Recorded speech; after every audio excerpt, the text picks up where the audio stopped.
Hello everyone, welcome to the European Online Series 6. This is the 5th tournament in this series, so the winner of this is going to be earning a qualifying spot for the finals, which will be coming up later on.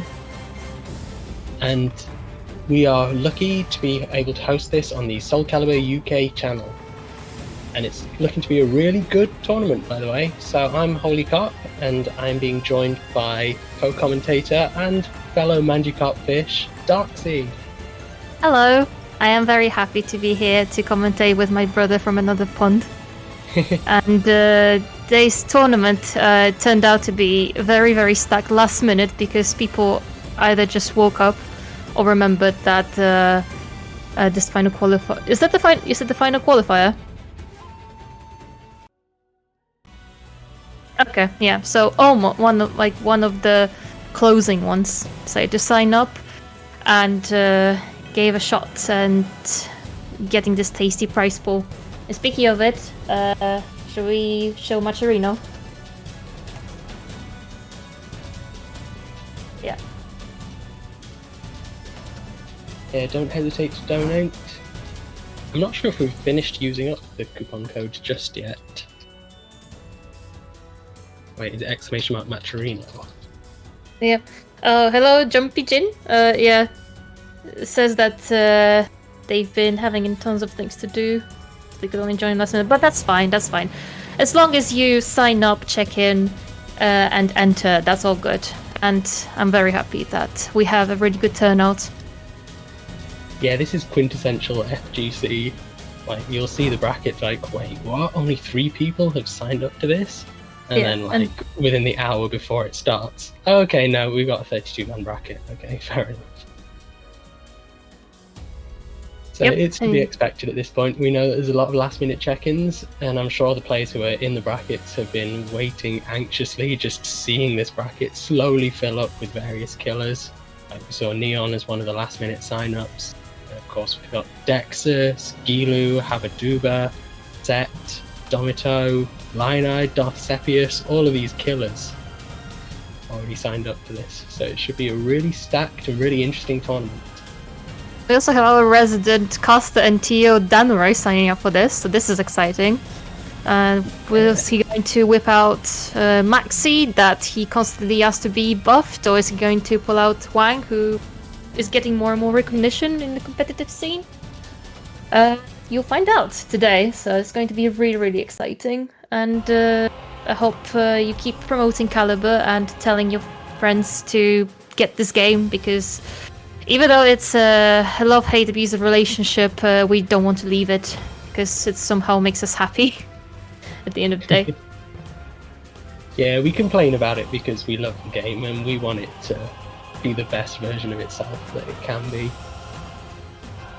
It's interesting that for some characters in the meta, people say that, oh, everything has been pretty much discovered, the optimal combos are out there in Discord servers, but there are some underdog characters that get picked up by top players, and they just show that, oh yeah, they're pretty viable, or they can actually pull that kind of damage if you do a big brain read, so it's going to be exciting. And first, we're starting off with 2 players who are quite unknown in the scene. That's why it's very exciting to see who's going, like, what kind of performance they're going to show us. It's going to be Jumpy Jin and Oldkadan. Yeah, that's right. 2 players that I'm not used to seeing much from, so I'm really looking forward to seeing what they can show us in this match. Let's do this! Because they're going to have to show some really high caliber, pardon the pun, throughout this match, because the winner of this is going to go on to face Habaduba. That's being thrown into deep waters. Yeah, it doesn't get much deeper than that. So we're going to see a Killick against Astaroth. Not a matchup that I've seen too often. Yeah, it's going to be a lot of verticals hitting when they're being stepped. Yeah, Wild Rising B from Killick versus 66k from Astaroth. Back to the horizontals. See a lot of tech crouches already from both.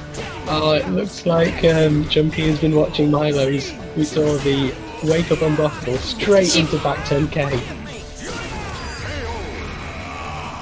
Yeah, really great pace from Jumpy, just really setting the pace, going in, not letting Ulthuan breathe too much. Going full monkey. Oh, there it is. What is it be? Nice GI. Oh, the GI. Oh, it goes for a block. He just lets it rip, and it works. And Jumpy just hasn't stopped pressing, and it's working out for him. Okay, Yeah. Post 4A actually works out with the GI. Yeah, good option with a 4B headbutt to make Jumpy respect the Oki, but Ulthuan can't keep the momentum for long enough. Jumpy manages to make the comeback.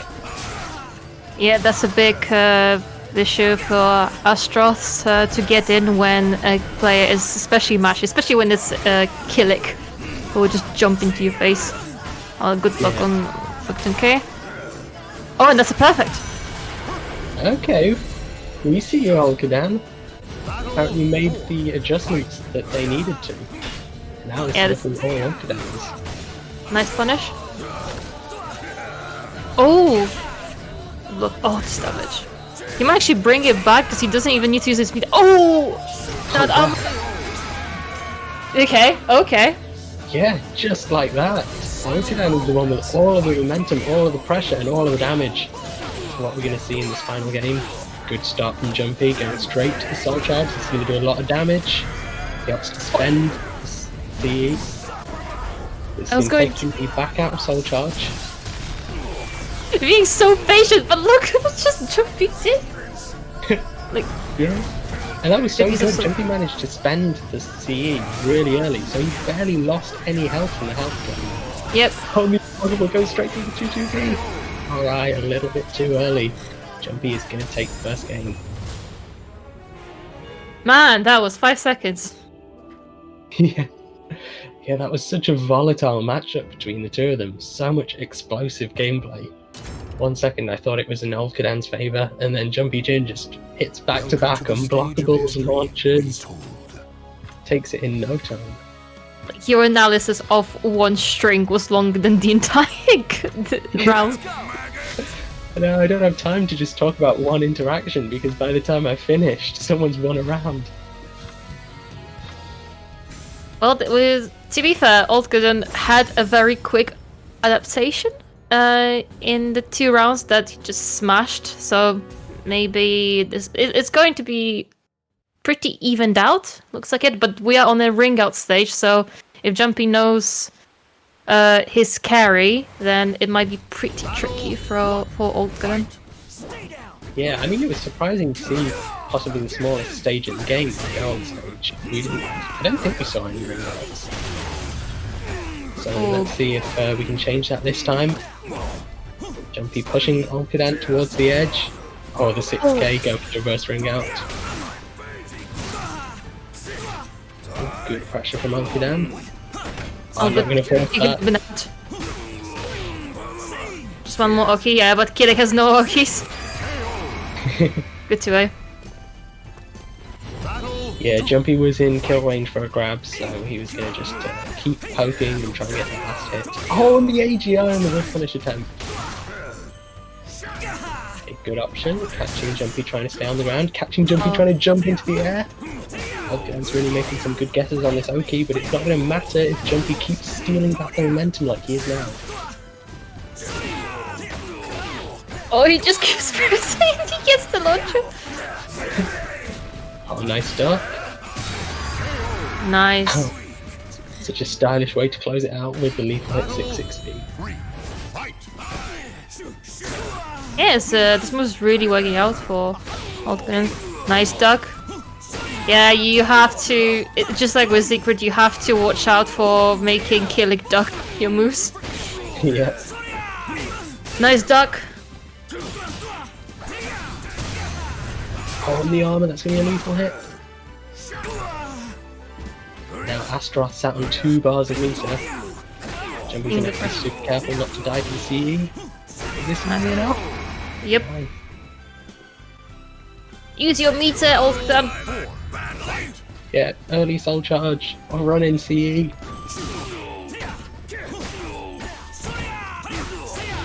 Or maybe he's afraid to press a high. Oh, that could have been a read! Yeah, Oldgam just didn't commit to a whiff punish. Okay, but at least he does spend his meter. Runs into the pillars. Oh, nice use of armor. Oh, he went for the tech trap. Killick's health is ticking away. Oh, but the YOLO C is actually going to catch.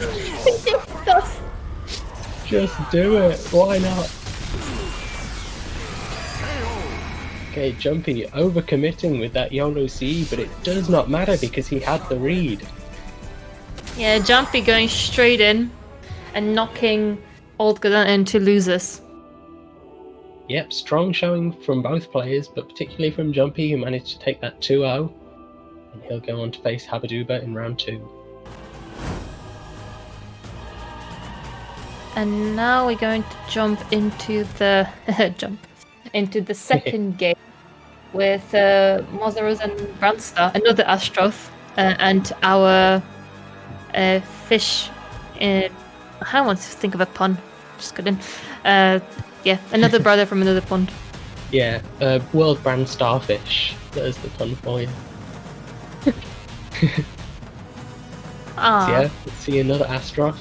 We've been seeing lots of repeat characters throughout these EOS. Like we've seen a lot of Siegfrieds, we've seen a lot of Yoshimitsus, but I don't feel like we've seen a great deal of Asta until this tournament. So maybe this can be the theme of this tournament if if Alcadan can run it back and if Brandstar can start a good run here. We also have Astros in the chat as well. We have DNAO, the resident PlayStation 4 Astroth player, supporting Soulcalibur on PC. Very nice to have you. And yeah, we're going to have Mozarus, the Polish Mina player. So it's going to be another battle of keep out characters. Yeah, it should be an interesting matchup. I'm not used to seeing this one too often, but I do know that Astroth has to be super careful against Mina, because if she ducks a grab, she has that really deadly lethal hit that punishes whipped grabs. But is Mazaris going to be able to use them? Because it's quite a tight punish, it's something that's difficult to do under the pressure of a tournament. So we'll have to see whether Jumpy is ready. Jumpy, still in the previous match, whether Mazaris is ready with those lethal hit grab punishes. It's going to be exciting.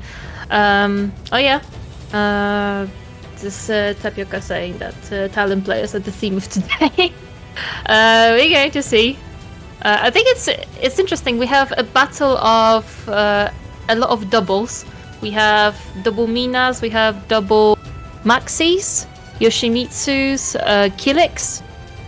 So it's basically going to be, who's the king or queen of the main. Yeah, true. Coming up in round 2, there's going to be Neon against Mac JF or Hanya JF. So that's a Talon mirror guaranteed already. And either of them might be taken out by loss, who knows? Yeah, it could happen. We could see at least a top 8 match with Loz versus one of those two. Might see another... Oh, actually, I don't think we will. I believe that Sonder has actually taken out Loz into losers. So the fall of the first Talon. We have had one Talon casualty already. Also, Monkey King took out Tao. That was unexpected. Yeah, denying another chance at a mirror match, because the winner, Monkey King, will face Set and his Tira most likely.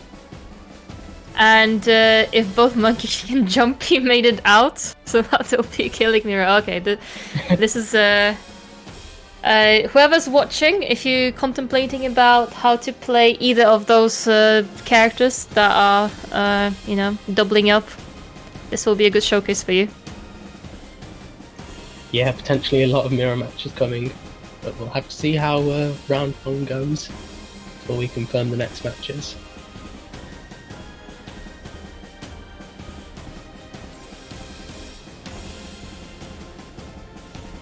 Oh, let's go.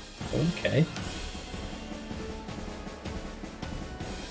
So yeah, we're going to have a look at the Match Arena page, and so far we're sitting at $44. And if you want to expand the pool, you can use the code EOS65. Donate 50 cents for free. So do it, because it literally costs you nothing. And while you're waiting for the next game to happen, you can just sign in, type in, and support the players. It's all going to players, so who are providing you with all this entertainment, all this amazing tech, and all the upsets. Oh, I just noticed the $30 contribution from Ebonic Plague. Is that from today?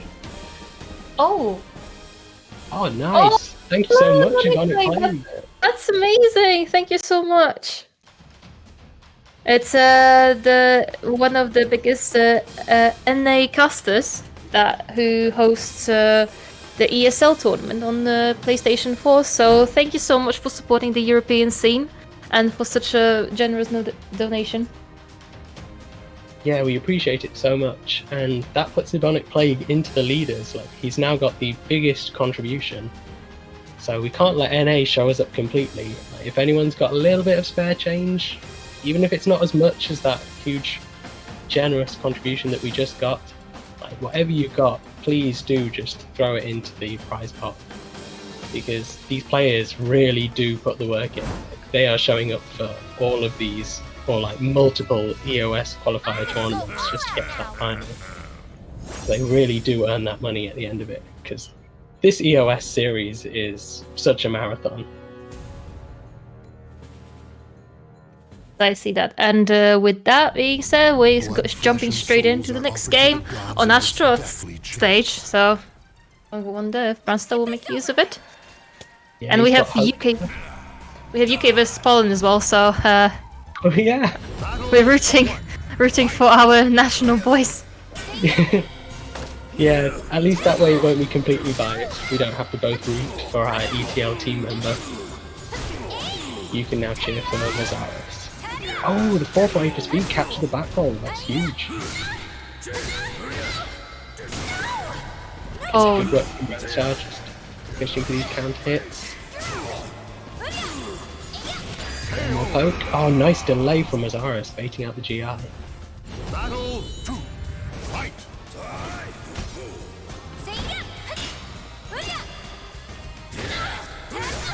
Bradshaw looking a little bit afraid. yeah. Oh, especially not trying to overcommit. Oh, no punish, but the grab will work. 4AB, good poking. Okay, I say the Bradshaw was afraid, but now he's running the train on Mazaris. Oh, good call out on break attack. Yeah, there's a bit of Soulcalibur happening there, but yeah, just feeling out. But the Mazaris is going for ducking.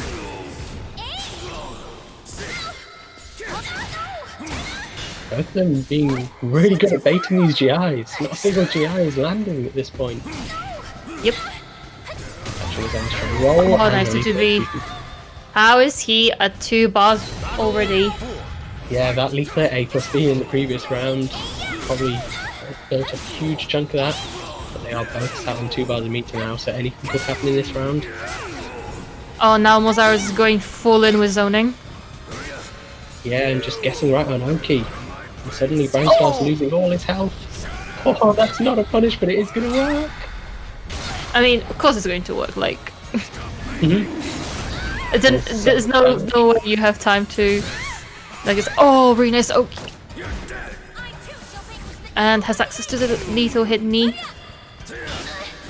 Yeah, it's lethal hit knee and the CE on deck, but it's not going to matter because Mazaris baits out the GI with a delayed fraction. It's you. Only a level 1 GI, but the mix-up works. Oh, gets for 4A.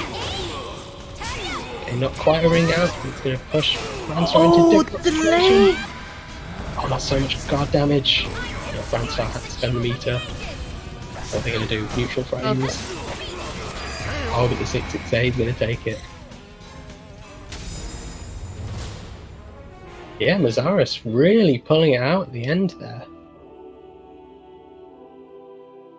It was looking so convincing for Branstar.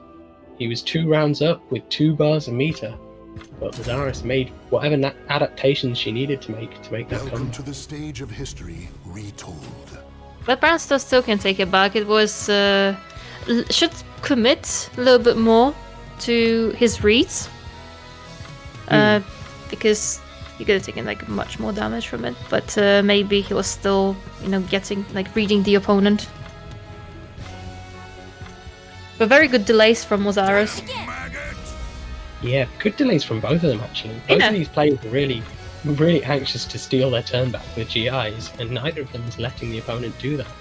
Yep. And also nice to see that the actual zoning from both characters, because even in season 1 they were just considered like, oh yeah, they just so good up close that you don't have to worry about the opponent closing distance. But tech. Yeah, it's weird playing matchups like this because it's hard to know where either character wants to be.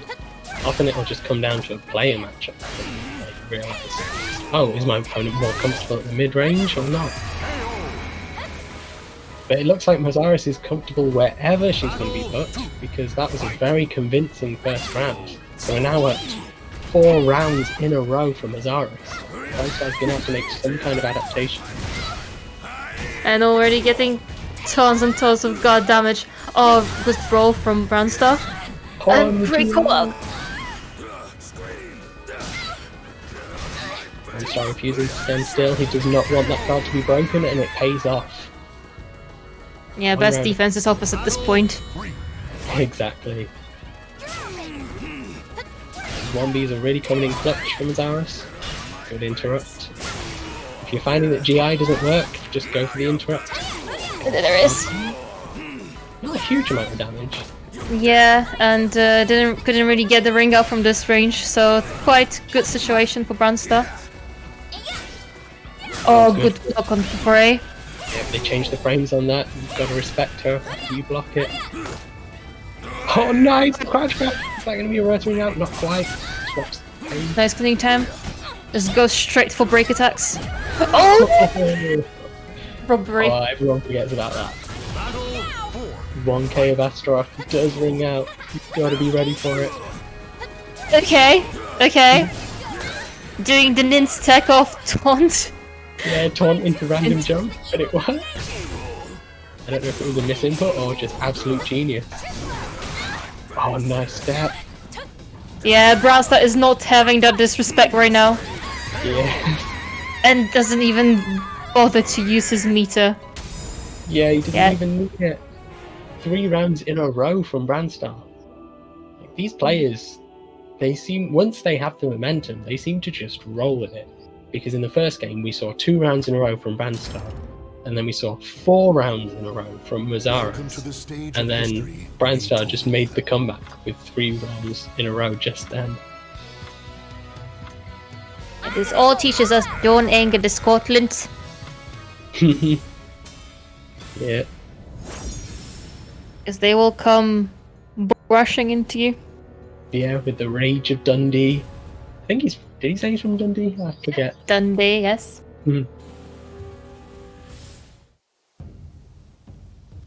And now we'll have a much smaller stage. S6B. Oh, that's huge card damage. That 448 plus B from me now, that's, I think, 41% card damage. Yeah, it's crazy how much card damage you get. Yeah. Oh, stepping 2 plus G, there's the rig out. Yeah, Mozaris caught on to how much Branstar was moving, so he used the low horizontal from the 8A plus B for the ring out. Branstar's gonna have to work hard now because we've seen what Mozaris can do with momentum. And just schmixes him up with from grabs. Yeah, perfect, just like that. Nice knee. Steelkey. With punish. Good punish. Oh, but the drop on the combo. Yeah, he got caught flying. Yeah, but second attempt to do the combo correctly this time. Grab again. Okay. Oh, with the E, maybe that's too far. No, it's not. I think that was a genuine punish. Astaroth is one of the, well, pretty much the only character who can do that. just straight up punishes the whipped soul charge. Also force him to waste his meter. Brownstone in a really good position right now. Yeah. Combo. Nice duck, no punish. And that meter. This is not looking good for Mazaris. He tries to stay down. Oh, the knee is going to be one read away now. Good break on the back. Good break. Could have been fatal. Oh, but the punish yet again. Nothing you can do about that. Sunstar taking it with a CE punish. Good. You're quiet now. And I wish every character could whiff punish a whiffed soul charge. That Astroth privilege. Yeah, I mean the Astroth. Still, I think people are waking up on Asta CE, but months ago, like seasons ago, everyone just relied on straight up Beyblade because he had so much pressure. But unbreakable CE, like it's just with that range as well. And damage. Like, yeah. Oh my god, the damage. When Brandstar was at low health and handed that CE, that was just 100 damage clean. Yeah, just press one button. It's a win button. Yeah. So unfortunately for Mazaris, she is going to be sent to the losers bracket there. But it's not over for Poland in general, because we're going to see another Polish player coming up right now. We're going to see Hania JF, or Matt JF, going up against Neon in what I'm expecting to be a Talon mirror. But let's see what character Neon settles for. I mean, Neon may pick Killick, Siegfried, Ivy. Oh no, and just to stick with Talon. Okay. Yeah. You are all experiencing a rare occurrence of Neon potentially taking this tournament seriously. Yeah, and Anya JF wearing Neon colours himself. Kind of challenging Neon for the crown of who the best Neon Talon really is. Oh, yeah, Talon boxes. That should have happened. Yeah, I have a feeling we're going to be seeing more of that in this set. It's probably not the first one. Winslow doing quite a good job for getting out. Okay. Yeah, this is circus right now. Yeah. Oh, what a read on the GI. Great read. Oh, what a read on the low! And then there's talent damage. Oh, good block. Nice Ari on the unbreakable grab. And round 2. Are we going to see a lethal hit? Surely this is going to kill. Yeah, that's a win. Yep. No one survives those. And Hanya already on 2 bars. Oh my god. Yeah, that's what RE does. 2-2-8. Oh, nice really good option. cancel. It didn't work the first time. He got hit by the 6AA, but we see why he's committing to the cancel on the 6A. No punish on the Winsult. A plus B. Good way. Good block. Take the GI. Oh, pretty good. Yeah, why is he using the meter? Mike close to break his gut, and there he goes. And to the wing cannon. Jesus, that's absolute slaughter right now happening. Yeah, it's just the speed of these decisions that Anya is making. Like, Neon is a player who's so good at just putting on all of this pressure, making you panic, making you forced to make decisions in situations where you feel uncomfortable. But Anya just isn't feeling uncomfortable. Anya's making all of the right reads. Soul charge once again. Oh, Neon hits him up lost with the soul charge. That's so unfortunate, but Neon has one more bar and he really needs to spend it. And that's a ring out. Holy Jesus Christ. Yeah, I was expecting this to be really close, but Hanya is having none of that. Just going in and taking that 3 rounds to none. That wind charmer pressure at the end, that was just that was a massive headache for Neon. And decides to stick with Talon. Yeah, Neon had Talon's some top really tier. good reads early at the first round.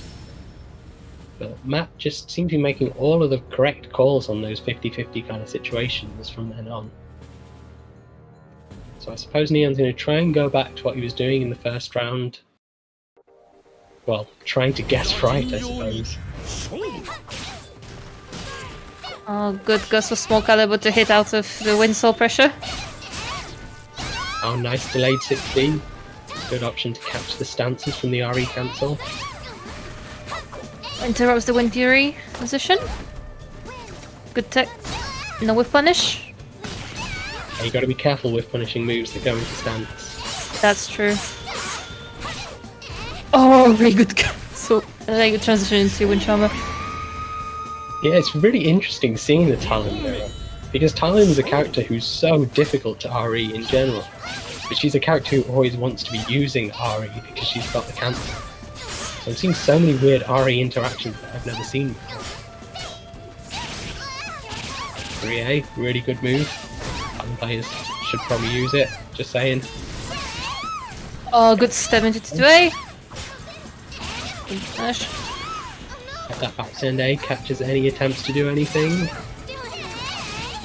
Oh, 2-2-A versus 2-2-A. It's from Yolosi!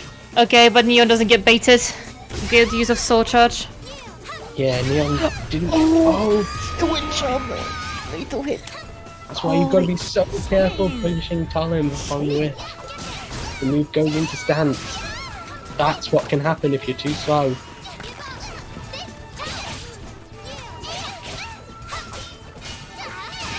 Good pumping Oh, in the great duck. Nose. The cancel. 2-2-A's gonna beat all the options. Oh wow, that 1A just not quite in range. Good block. Good block from Neon. Where is the game? Okay, you can cancel this. Some mix up. There we go. Yes. That's a nice combo. Interesting, Neon adapted really well by being less mashy and actually just being more patient with Hanya's pressure. Yeah, Neon's really picking a lot of options that don't lose to RE. Like, he's seen how much Hanya is going to use RE when he wants to steal a turn. And it paid off so well because Hanya was the one soul charging CE in the last game. So that's the first soul charge from Match AF. Oh, too late on GI, but doesn't get a bit punish of it, so it's good. He's still alive. 6BB is going to do a lot of damage. What's the back to no? And a 2-2-A. 2-2-A. Neon. Okay, one game apiece. A really good adaptation from Neon, just taking it a bit slowly and reacting to Hanya just pressing buttons. Yeah, just containing him nicely with good small caliber and not overcommitting using stuff that can get RE'd. Very nice adaptation from Neon. Okay, so it looks like we're in a large stage now. No ring outs. Yeah, the Talon has incredible wall combos, but they might not even reach this stage. Yeah, there's just so much room to move about this thing. It's very hard to push someone to the edge. And it's not like you can really keep out another Talon as a Talon. No, not at all. I don't think either of them want to play keep out, even if they could. Both just very Nice comfortable punch. going in. 4-4B punish takes it from Match AF. Battle 2. Fight. Okay. That's okay. It's pressure from Match AF. Yeah, but Neon doesn't break under pressure. No punish on 2A. We are playing super close to the wall now.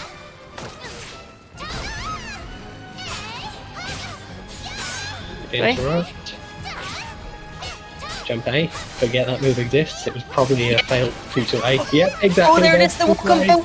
That's probably dead. Yep. Oh, wait, there's no hard scaling. Oh, the reset. Patience. Oh, now Neo's back against the wall. Good sortage bag, yeah. Get off. Knee. And 2-2-A versus 2-2-A. Once again, Neon wins the battle of the 2-2-A. The thing that I want to see is CE versus CE. That's my favourite interaction in the Talon matchup, when they both just see into each other. Yeah, but nothing beats your CE GIing Talon CE. That was chef's kiss. Oh yeah, IVC actually serving a purpose. Oh! Oh, that should have been a set trap. Yeah, did it too late. And it might cost Matt the game. It And- does. Neon is able to make the comeback. God, that's so unfortunate. It's really difficult for Matt to keep his composure after making that tech trap read but not getting it. Pretty good decision from Neon. Discombobulate. Really going for all of the discombobulates. Okay, Neon's gonna charge. With 6-6B. Oh, this is gonna hurt. You cannot RE against that string. Oh my god. Neon on the way in. It's not enough to kill. You need one more read. Okay, the BK. Going into the final round of this final game. Who is going to be the winner of this Talon mirror match? OP is really working out for Hanya. Yeah. Okay, first soul charge of the game. Neon might need to counter soul charge. Oh, but you can't do it there. Neon lost the bar. Very unfortunate, but carrying Max towards the ring edge. Nice GI.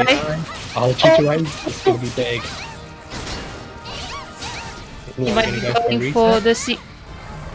I get plus frames. I think Neon wanted the guard break. Okay, oh, this might actually guard break. Yes. It does. I don't know if this is enough to kill. And then Neon takes it low. with a back to the low. oh, at the end, he just got into his head, and that one low poke just.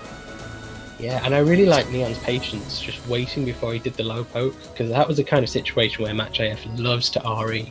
Like, just get out of this 50-50, I'm gonna RE. So Neon just waited, checked to see if Matt did anything, and then he saw nothing was happening, so Neon closed it out with a low. Really good patience from that reset. Imagine pressuring your opponent so hard that you make them like a Talim main. You make them stop pressing. Yeah, that's incredible. That's only something you're gonna see in the Talon mirror.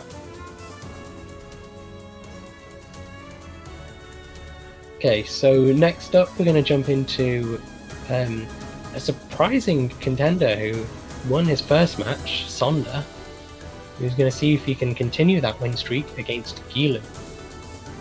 Oh, this is going to be a show.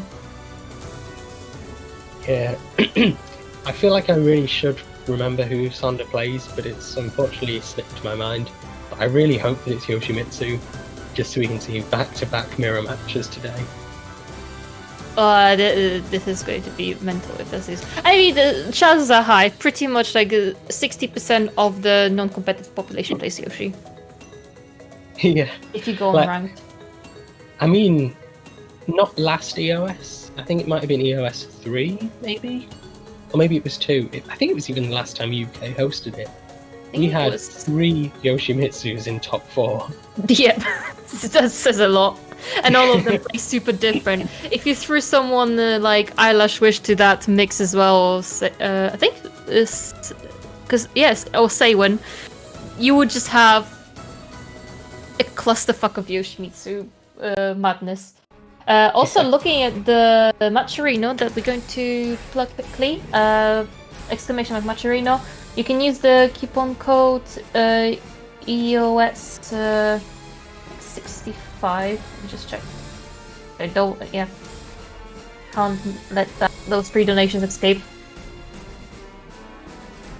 Yeah. Yeah. Just, So EOS 65, you donate 50 cents for free. And I see in the contributions there's a lot of Astroth mains or stands because they are flexing with Axis. Oh yeah, I didn't catch that. That's a good unity between Astro mains.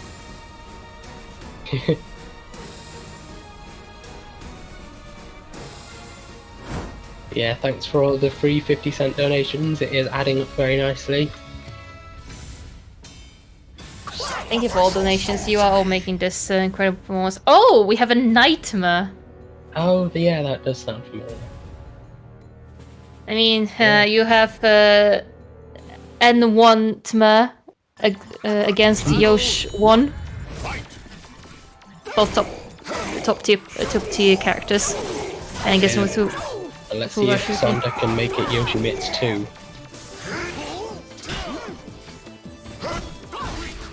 I appreciate that pun. Thank you.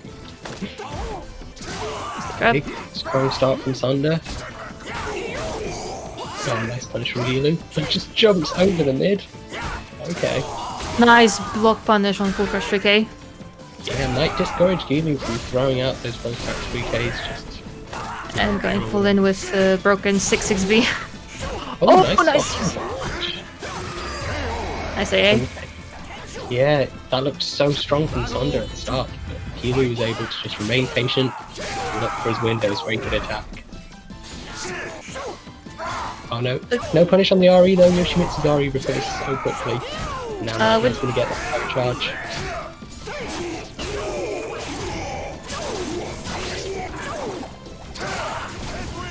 Oh wow, that was a weird interaction. Nightmare still hitting behind him.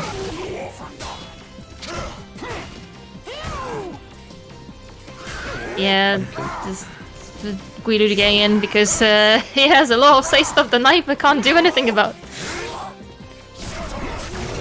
Oh, nice punish on Roll Bubble. And there it is. Soul attack. Oh no, Sonder gets up twice into the mix-up.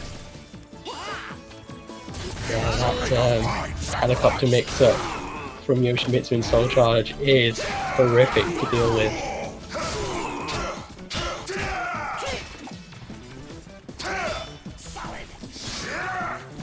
Gilu going for the GI once again, but he didn't have a need to flash.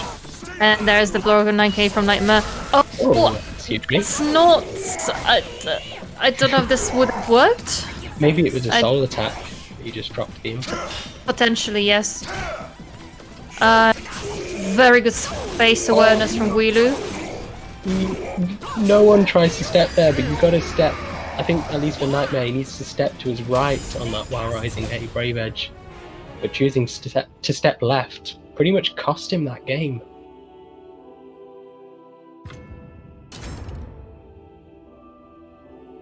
Yeah, that was a weird exhibition from like the hitboxes interactions and all the whiffs, but yeah, Guido takes it confidently. And I would say that these are two of the most unforgiving characters in Soulcalibur. Like, if you make a mistake against either of these characters, or if just some weird hitbox nonsense doesn't happen in your favor against either one of these, like, it really hurts. Yep, absolutely. Battle one. So that's really big for Gilu managing to take the first game in such a volatile matchup.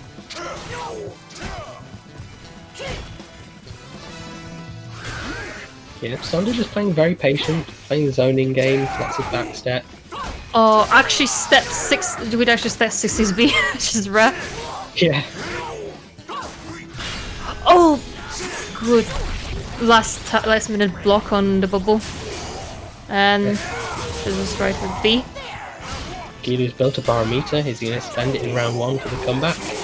Okay, he's going to spend it in the combo. Oh, but he drops the combo! I'm guessing that was a 6-6A plus B. Oh no! Sonder doesn't expect the multi-hit full crouch 1k leg sweep. That was still a very risky move from Guilu. Risky, but pays off. Oh, Nightmare can't punish that, can he? It's -12. Yeah. Yeah, it's interesting. He doesn't decide to go for 3BB, just transitions straight into Dragonfly. Oh, very good decision to interrupt the bubble. And Guilu's just going in with Hori mids. Yeah. Gilu's being really careful trying to not to get reverse rung out. Oh, the B slide out. Yeah, good work from Gilu, managing to take that round without getting his guard broken or getting rung out. Oh, there's the lethal hit. You can't hoard meter against Yoshimitsu or that's going to happen.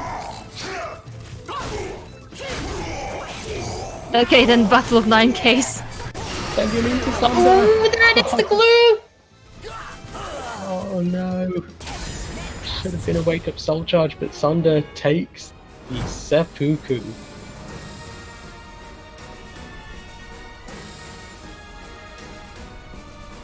So that means Gilu is going to advance to fight Fan Lee, who has just beaten Polusati in his round 2 match. But perhaps not the last we've seen of Sunder. Sunder was able to take out Lozkias, who is a very strong competitor. So it'll be interesting to see how their match turns out and if they manage to make the run back through losers. Yeah, and Sunder was like playing well. He was building that guard damage on Yoshi and probably fishing for a ring out in both matches, but Guido just decided to go full on offense and not let him.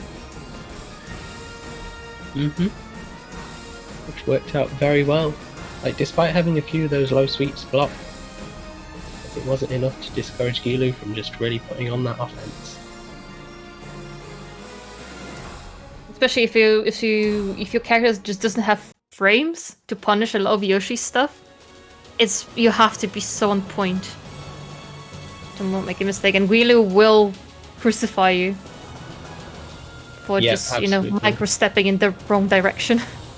Yes, like the WoW Rising A, that was very unfortunate. But let's jump into the next match. We're going to see a UK match, actually. It's going to be Lionide versus Danarai. Yes, the resident EOS participant versus the resident EOS commentator.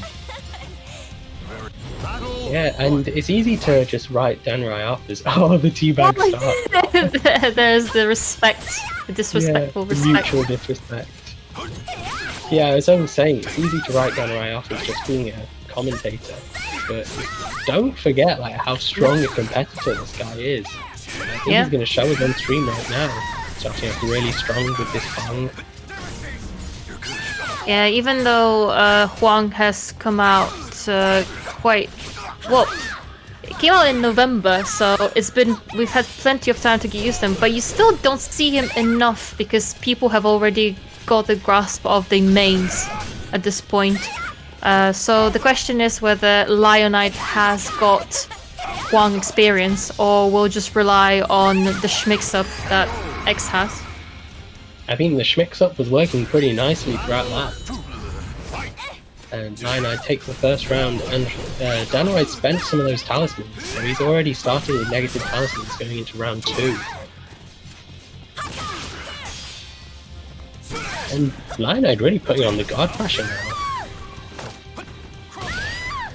But Danarai putting on just the actual pressure, doesn't need to pressure the guard, he's just going to pressure your health bar instead. But not if you get lethal hit on GI. Into the Oki. Danarai guesses right. Nice dunk into the CE! Yes, this is a death. That was beautiful. That was a great read. Yeah. Not many people are aware that you can duck, I believe it's 6 AA from Huang. Because if you don't duck it there, you are giving him a really good horizontal for free. Oh, I thought I saw him ducking a grab. Oh, there you go, just stick crouching for days! Oh, very good spacing from Danarai. Yeah, it was good patience, but now he might get OP to death if he's not careful. No, it's okay. Bend the C, good option. Cover some of those talismans. Killing with the C, this means that Danarai will go into the next round without losing health from the very start. And is still alive. And he's still alive. Yeah, more importantly. Now still preserving his bar. Yeah. Dan's also being really smart with these 2A interrupts, really disrupting Lionide's offense. This might be the answer that he's needed. And there's the 1A. deceptively fast. Yeah, especially online, because then it's even more deceptive. Okay, just the 3B is going to take it. And right, dipping into that, the soul charge. Oh no, this is big damage. Yep. Yeah, definitely worth spending the CE when you're in the final round. Casual 80 damage command grab into Oki. What's the mix-up? Good step from Danurai. Is that my 12? It is! Okay then. Lina going in. What's the Oki? Oh, nice jump. It doesn't capitalize on it, and there's... Yeah, good stuff from Lionide there. Beautiful block and whiff block punish. Yeah, that was fantastic. I wonder if he knew that was minus 12. On safer. Because that could have been a big mistake for just throwing it out. Okay, but Danurai, despite his indecisive roster main title, he is staying decisive with the Huang pick. Which I think is a good choice. It was working out pretty well for him. Just lost out on a few incorrect reads. Oh, starting with the T-Bag. Seeing players like Yin and Boom really rocking that neutral with Huang shows that this character is really viable. And obviously it's the matchup experience that can work out well, but Lionite is very confident in his knowledge of X and what she can do. Yeah, Lionite showing a surprising amount of decent matchup knowledge, despite not many people playing Huang. Yep. I imagine these two have played each other quite a lot in the past, hence the mutual T-Bag at the start of the set. So they probably have a good idea of what to expect from each other.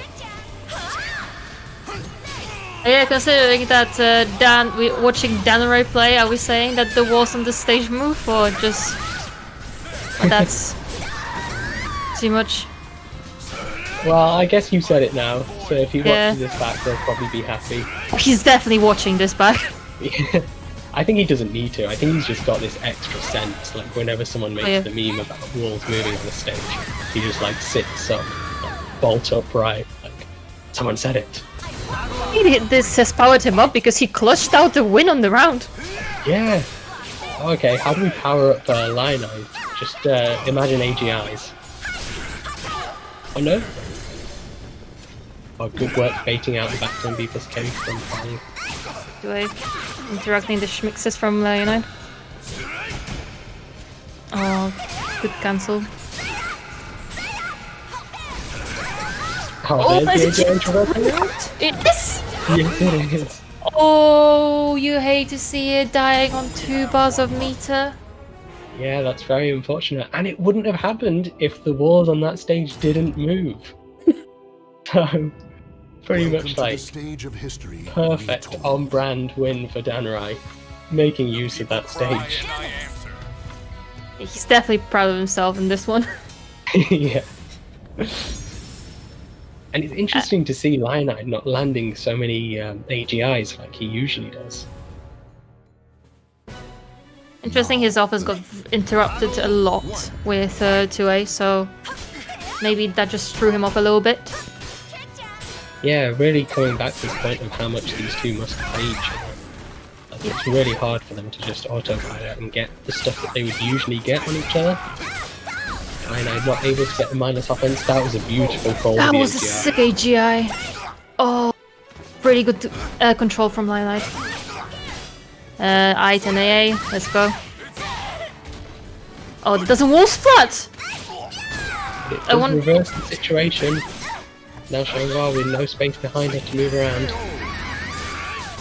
Yeah, nice small caliber poking game from Danurai to close out the round.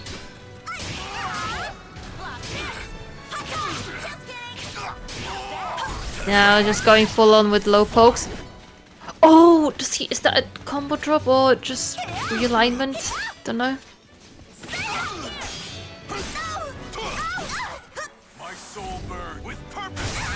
We're going to spend the soul charge. Mid horizontal, can't do anything about that. Life Fisher for the Crybaby gets one. I can't have a Yeah. next match without the Crybaby. True. Oh, 1-8. Good Yeah, interrupt good with the 912 CE. Yeah, potentially might have got AGI'd if Danrai opted for the talisman into the AGI. I'm not too sure. Just kidding. But it was just a good option, saw the whiff, saw that Dan was still pressing buttons. Getting a strong start from Lionhead with the 2-2B. Beats the GI. And then back to man grab again. Oh, nice Funky. sidestep.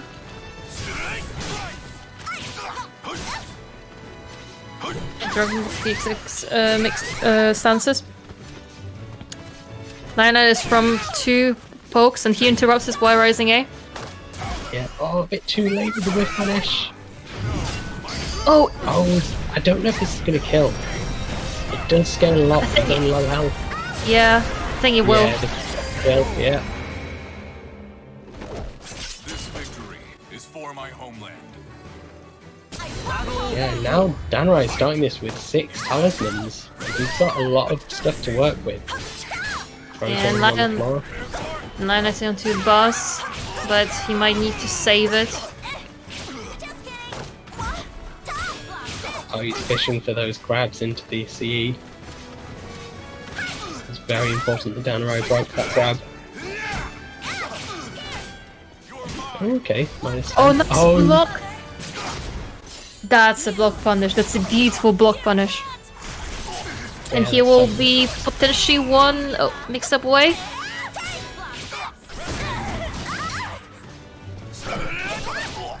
Oh, biggest whiff punish.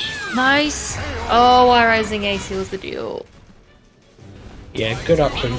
Didn't want to spend the meter again for that tiny little punish, so he just went for the mixer. You Final can't round. see final how game. much minute she's getting off 1A. I don't know if this is in line. It's crazy. Oh, beautiful patience from that knight. Oh, yeah. Oh, that's gonna hit you back. I'm imagining my I-12CE. Yeah.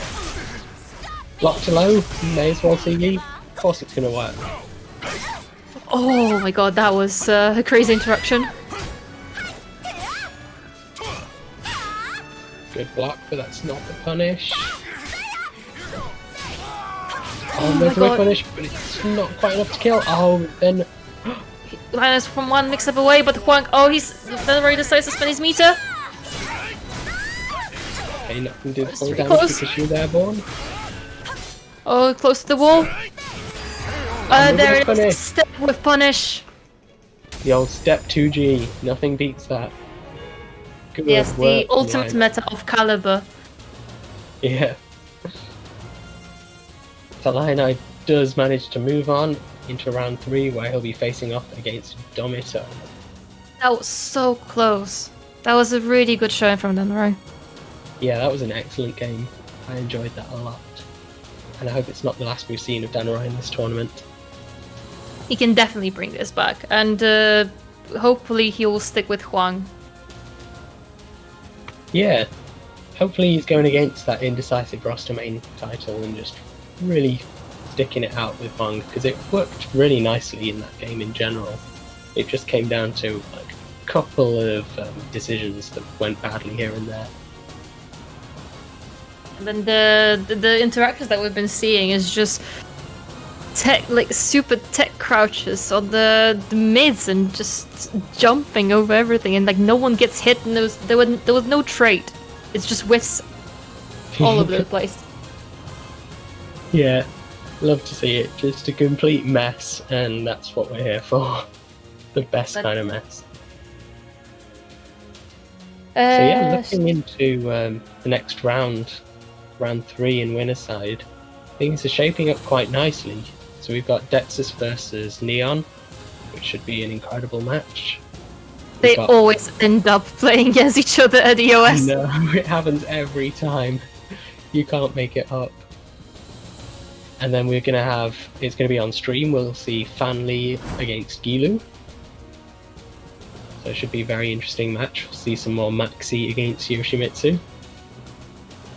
And then there's also going to be Habaduba against Set, which is another familiar match. I believe we saw this either last week or the week before. We definitely saw this very recently in the Set versus Haba. And finally, on winner's side, it's going to be Dom versus Lionide, as I said earlier. So these are the 16 competitors, the 8 competitors who are trying to secure their place in top 8. Can be anyone's game, really, and we have, even though Dexus has already qualified, that gives the remaining players a chance to get enough points to qualify for the top 8 and grand final. It's exciting to see. Is it going to be another Yoshi? Maybe it'll be a Maxi, maybe it'll be, and maybe it'll be an X. Who knows? Yeah, could even be a Huang. We'll have to see. Let's have a look. So, with losers... Oh, in the Battle of Minas, Phantasm knocked out Mozarus. Oh, okay. Oh, we missed another mirror match. That's a shame. Yeah, we've had that plenty. you might see a Mirror Maxi, Mirror Yoshi. Yeah, quite possibly. So we're going to go into Gulu versus Fanli, and as we've been talking about how these players are trying to qualify for the finals of EOS, these are two players who are both sat right at the bottom of where they need to be to qualify. So Fanli is currently in 7th spot in the overall leaderboard, and Gilu is in 8th spot. So they're exactly where they need to be at the moment to qualify, but not comfortably. They're only just at the very bottom of where they need to be qualified. So this is going to be quite an important match between these two, seeing as they're exactly in the same spot on the leaderboard. Really trying to secure that spot. Oh, Gilu straight in with the pressure, carrying Fanli to the wall. Nice to just the speed.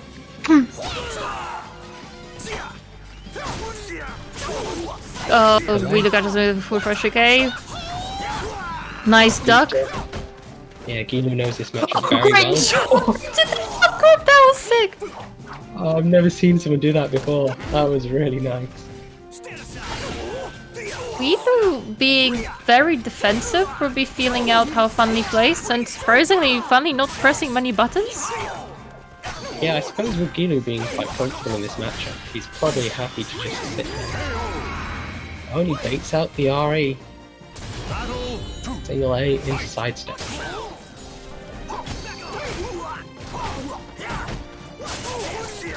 Oh no, don't step with using Dragonfly! Just realigns himself to the wall. Yeah, you have. I know firsthand how painful it is if you're back against the wall against the Yoshimitsu. Watch out, Fanli. Choice of the GI, but Fanli freezes, so he's going to take everyone ducks on this. Oh, that's beautiful full crush trick with punish.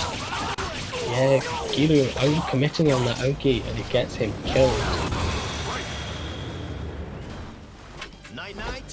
Does Maxi get a star if he lands a CE, or that's not a thing?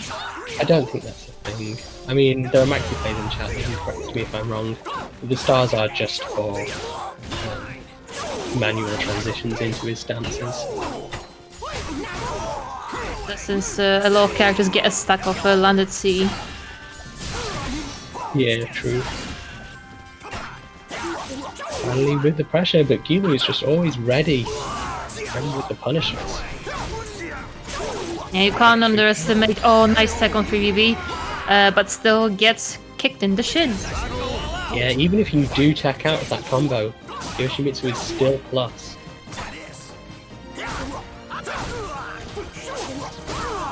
Good jump. Let's look at the wall. Into the wall. 6A plus B pressure. Yeah, he's oh, good tech. Oh, he still got his guard. Yeah, it was a good idea, but Gilu's leg sweep It was just a little bit too slow. Probably Gilu delaying it on purpose there. Welcome to the stage of history retold. It And was that's a one really of good the option against Maxi and his stances as well, because none of the AGIs will do lows, and as we saw, Heaven's Guard has a really short window. Yep, and I don't know, like Fanny is known for 7-starring in the first round, but he was being fully cautious against Guilu. Yeah, I think it makes sense though, because Gilu is someone who has so much Yoshimitsu matchup knowledge, like compared to most people who go into this matchup.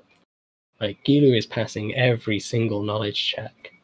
So I suppose Fan Li just didn't feel comfortable in like basically trying to go for slightly gimmicky plays or just slightly risky plays against someone like Gilu who's going to punish them so well.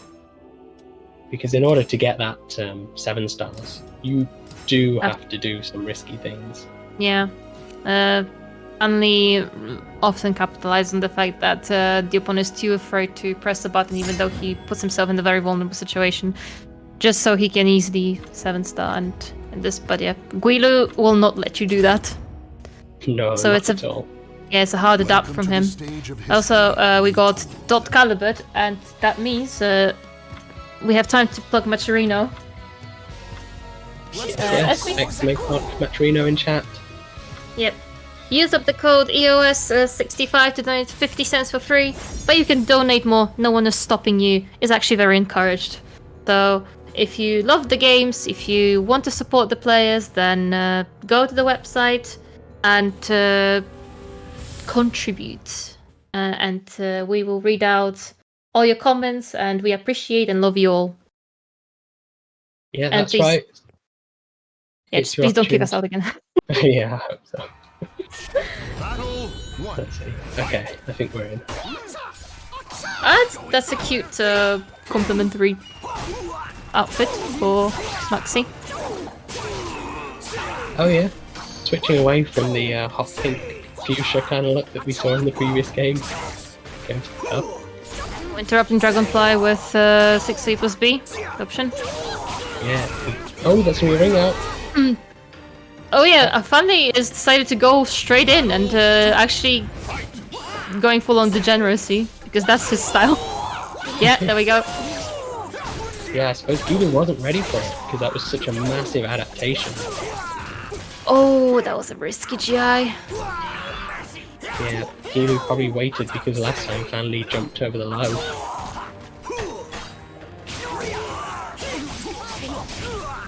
Need the AA counter hit. Gilu only needs one more read now. Both players being very careful, and then there's Soul Charge. Oh, nice B. Oh, there. Yeah, that's enough to kill. Yeah, Gilu really fishing for that AA because he knew that if he got the counter hit, did the Brave Edge, that would have been game fit. Fan Li was ready for that. 2 rounds. Finally, not afraid also to interrupt the Dragonfly style. Yeah. Really solid play from Fan Li in general.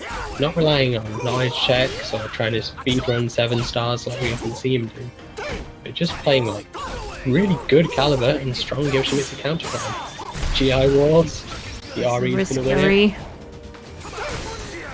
Oh, trying to go for Heaven's God. Yeah. And Yoshi's sitting at 2 bars of meter. This is a no, don't, Not like no, this. no, bruh, Oh, that's bruh. so unfortunate.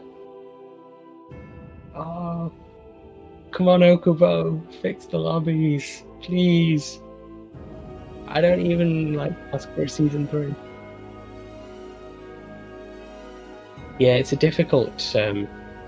Yeah, they already had like quite established meter gain. And yeah, it's hard to recreate that. there's also a dick move to get you out of your 7. Like, I think he was pretty close to 7 stars, so just restarting all of that. Yeah. And it there's looks the like win we for didn't Fan get Li. too much. Yeah, Fan Li clutches it out in that epic game of Soulcalibur that we just Welcome saw. to the stage of history retold.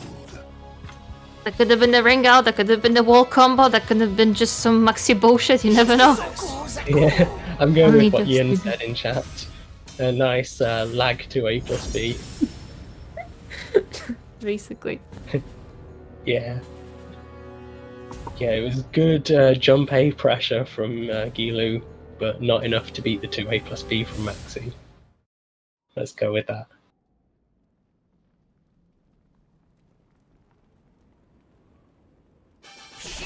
Okay, we're in the game. See the first round. Finally going through all of his colours for Maxi. Good patience from Green with punish. Good patience again. He doesn't Really good punish the AGI. spacing. Nice Oh, VGI. Yeah, Gilu went for it last time and it didn't work out, but this time it does pay off. Oh, but he doesn't block the whole string. Yeah, does it? Oh, Can't hit, not doesn't quite have a moving meter it. though. So really good decision making. Battle 2. Fight. If you reach GI Heaven's God online, you're a mega shot. Yeah, absolutely. But perhaps finally he'll be ready to adapt now. If he lands a Heaven's Guard, he might be able Oh, that's. Yeah, I mean, there he's you go. blocked, so that's fine. But feels like kind of a waste of a meter. to... Oh no, Gilu stepped the right way. Great step. Oh no, counter confirm on the BB. No duck on 6 BB. Oh, there's a counter confirm on the AA. Really good Really- position for Gilu now. Yeah, really comfortably sitting at 2 rounds. Quick mid K.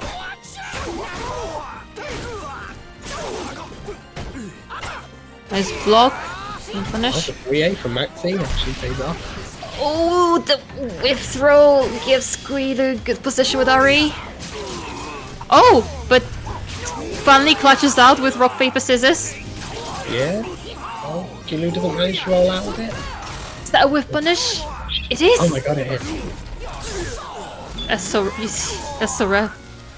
It's a good option though, because if Fanny goes for an AGI, that would just break right through it. Fanny gonna have to make something happen. One more mix up for either. Oh, and it, yeah, such a good So move. clutch. Just a couple of frames from that being a trade.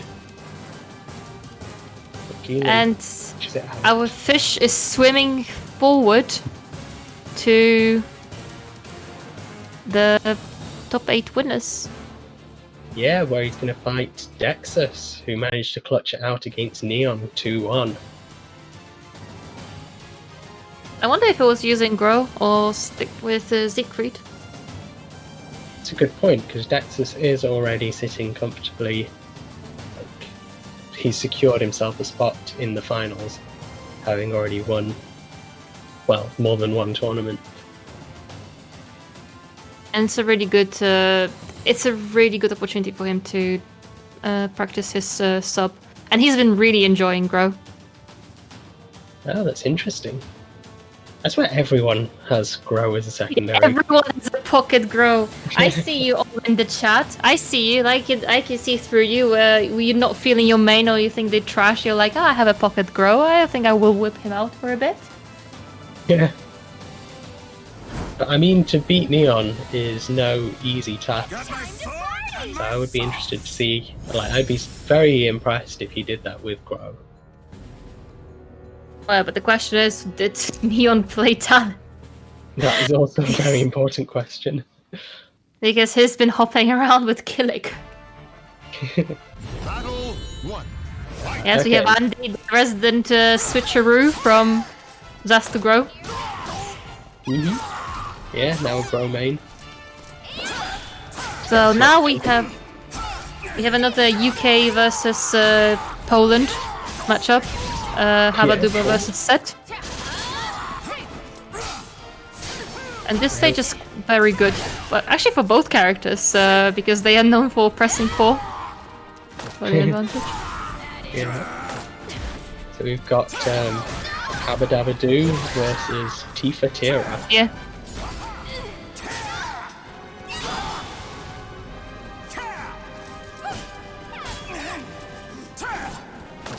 Oh no. No whip punish, but the grab is But gonna gets take it. grabbed anyway. Yeah. Battle 2. Fight. Oh, okay. Oh, actually catches him. Oh my god, that was a very good reaction from Haba. Set trying to get these move changes.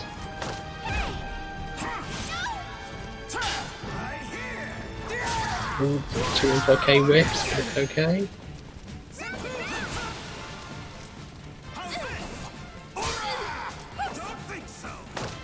Oh, the parry doesn't work out.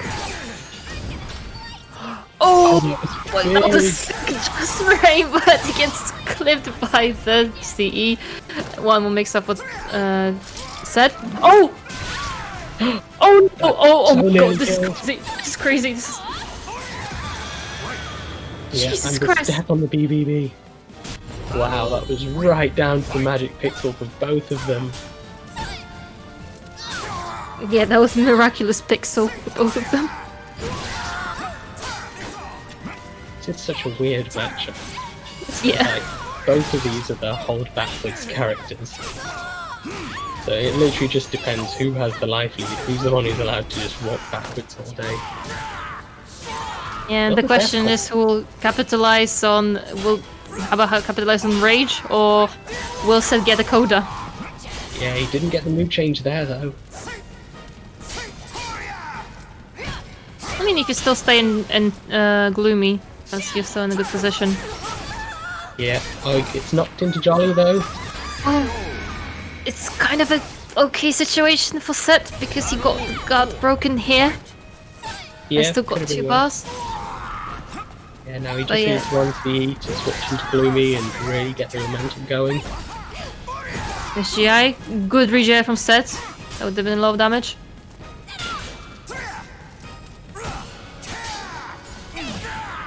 It's crazy how these two deceptively mid-range characters can take so much space Yeah. as they each other out. Oh, Nice good GI. choice to Plus GI 6 there. save. Oh, nice way finish. So the 3B catches it because of course it does. Yeah, set one move change Oh, away, but sick. he's not going to get it. And that's going to take it. How about choosing not to use the plus 12 to finish off that combo from that lethal hit? Actually going to the reset. And Set was not ready to break that grab. Welcome to the stage of history retold. That was still very close. But Yeah, that was too much. Haba capitalized on the advantage that he had. Yeah! My time to shine! Yes, here we have people in the chat. Oh, the amazing thing is that we have a lot of ETO players here and people tuning in. We players here both compete in weekly tournament set, but also compete in team tournaments. So we have people rooting for their teammates, or just whoever they stand most. So we have Dark Love versus Monkey. Yeah, that's a good point. So if you're cheering for Set, make sure you spam either those Val Hanya lasers if you've got them, or maybe just the purple love heart emoji. Or spam your monkeys if you want to see Habaduba win. Oh, there's the wall spat. Good choice to stay Very down. good choice to stay down. That a punish. Well, Oh, and the double that move was check. sick. Oh, punish that. Oh no! Oh, isn't that like minus billion? It's launch. I think it's launch punishable. Like I think 3B would have worked there. I mean, to me, it all matters whether the move is minus 12 or minus 16. Yeah. Yeah, minus 18. Yeah, I thought it was minus 18, sorry. That's what I thought. Yeah, with it, yeah, no get none with 4K. That's painful.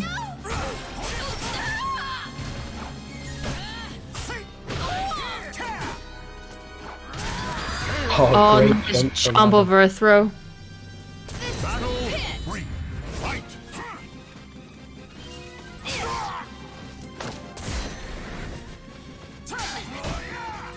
Haba in a really good spot right now. Set choosing to stay down every time. Yeah, it's been really working out for him. Yeah, we've seen that unblockable hit too many people before. So good work from Set managing to deal with it.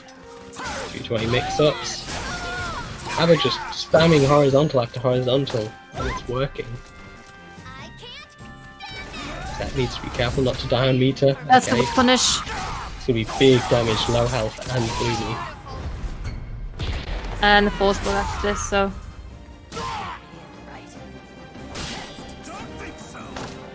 Oh, parry. Oh, that's really risky, this throw. That's gonna be Oh it. no, death. Yeah. Either of those throws would have killed from that. So Habaduba taking it 2-0. Very nicely played from Haba. Because if I'm not mistaken, I think the last time they met in bracket, Set was the one who clutched it out. I'm not sure if I'm remembering correctly. I'm not sure, but it's still in this game in particular, Haba dominated with rounds, but overall health-wise it was back and forth.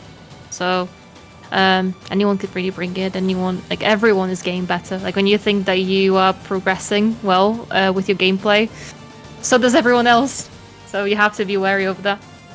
That means that Haba will be fighting Domito in winners semi-finals. Yeah, the winner side of top 8 already decided now. Dex is Gilu and Habaduba Domito.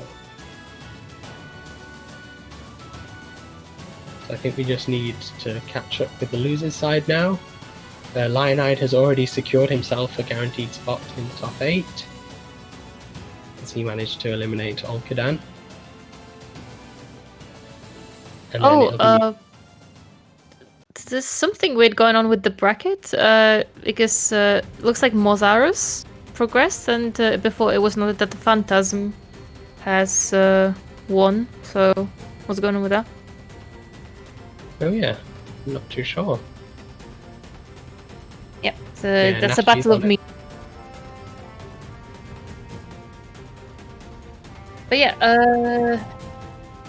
yeah, let's go straight into Macherino. You know the drill. All donations are going to the players, and the final prize pool at the EOS Top 8 Grand Final. You can use the code EOS65 to donate 50 cents for free. But all donations are very appreciated and encouraged. And thank you so much to everyone who has donated so far and been supporting Phantasm and the EOS series. Let's have a look at the comments and read them out. Well, we've got a whole essay from Jumpy.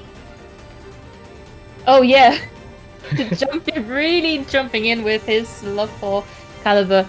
Yeah. And love for Habaduba. So I'm sure he'll be happy after that result. Or they. Yeah, so reading out, yes. Don't know, that's the last comment. This is a false. I hope you're enjoying the stream. Long live Soulcalibur. Now will give us more and better. See you around, everyone. Yeah, that's a very sweet message from Jumpy. Thank you so great much. to see that enthusiasm. Yeah. And big Habaduba stan, hoping that he will win the entire thing. Oh, okay. So yeah, while we have the break, you can still keep donating, keep using the code. But yeah, don't go anywhere unless you're going to get snacks or have a quick break. The weather's quite nice as well, so catch a breather. But after that, we'll have proper top 8 with top competitive players, and we're going to give you even more good Soulcalibur. Yeah, sounds good. We'll see you guys in 10. Bye bye.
Hello everyone, welcome back to this tournament number 5 of the EOS Series 6, hosted by Soulcalibur UK this week, and we are ready to jump straight into top 8 of this tournament.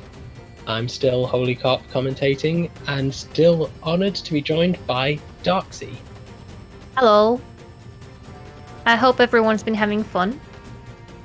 Because why wouldn't you? We've had a lot of upsets and a lot of evened out matches and a lot of bullshit that this game has, and we've grown used to it, but we still get upset over it because this shouldn't be happening.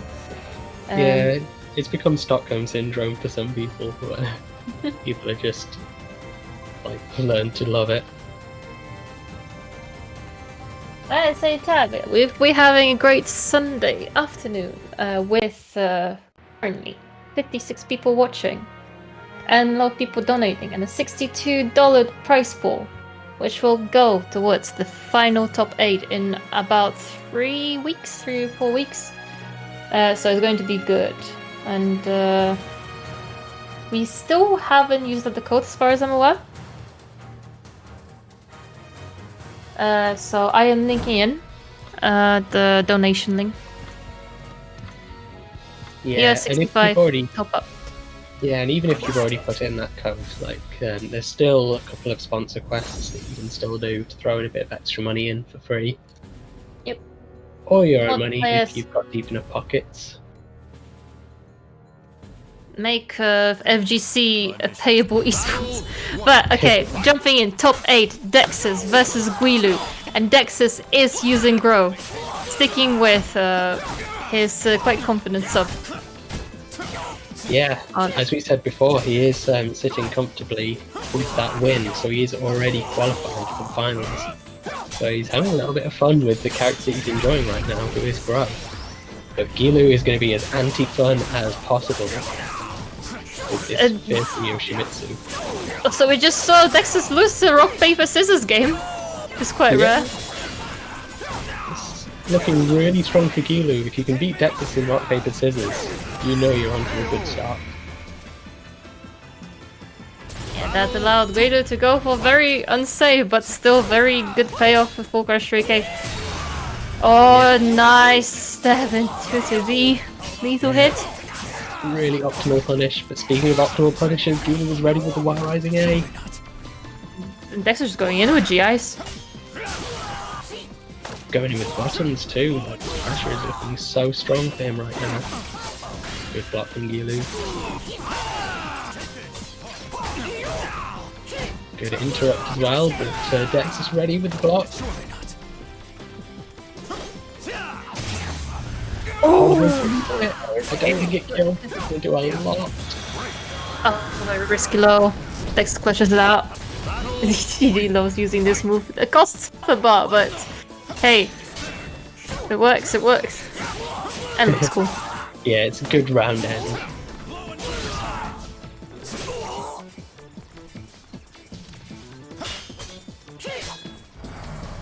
Some patience from both these players. And not dealing with the stance. And 3 soul charge back.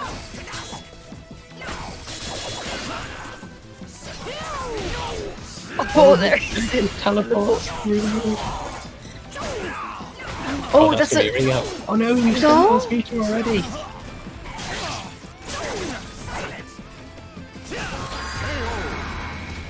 And there it is, the run counter. Yeah, take the round without even getting his guard broken. Gilu's poised for a good comeback right now, because he's got the guard advantage, he's got the meter advantage, and now he's got the health advantage. Oh, good wake up GI, but you're only a level 1 GI. Yeah, there's not much you can do about this. Oh, but Gilu dropped the combo on the full crouch 3k, that could be huge. Doesn't commit to the AA. His Dex is going to manage to make a comeback in Soul Charge. Oh, that's so much damage! One last mix up. Oh my god, it comes from mid! Yeah, that's such a strong mix up now in Soul Charge. You think that you've seen the 1A, but now he's got the mid. That was crazy conditioning from Dexus. Yeah, and it all came down to a dropped combo from Gilu as well. He got full crouch 3k, got the Hell Sweep, but then he messed up his crouch cancel. And that drop combo just allowed Dexys to soul charge and guess right every time and make that comeback. Battle 1. Fight!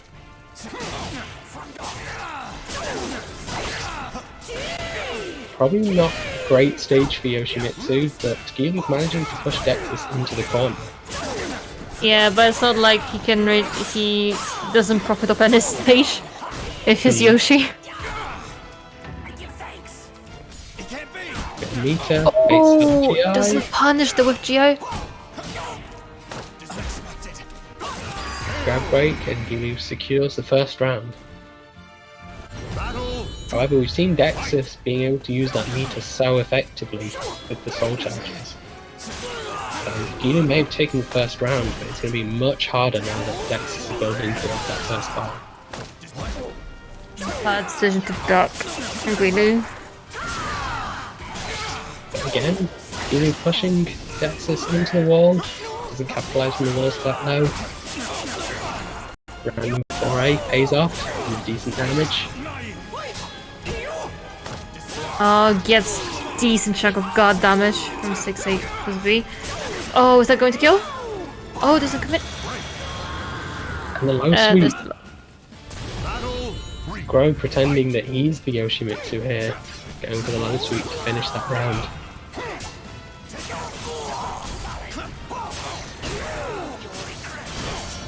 Nice soldiers time. Charge.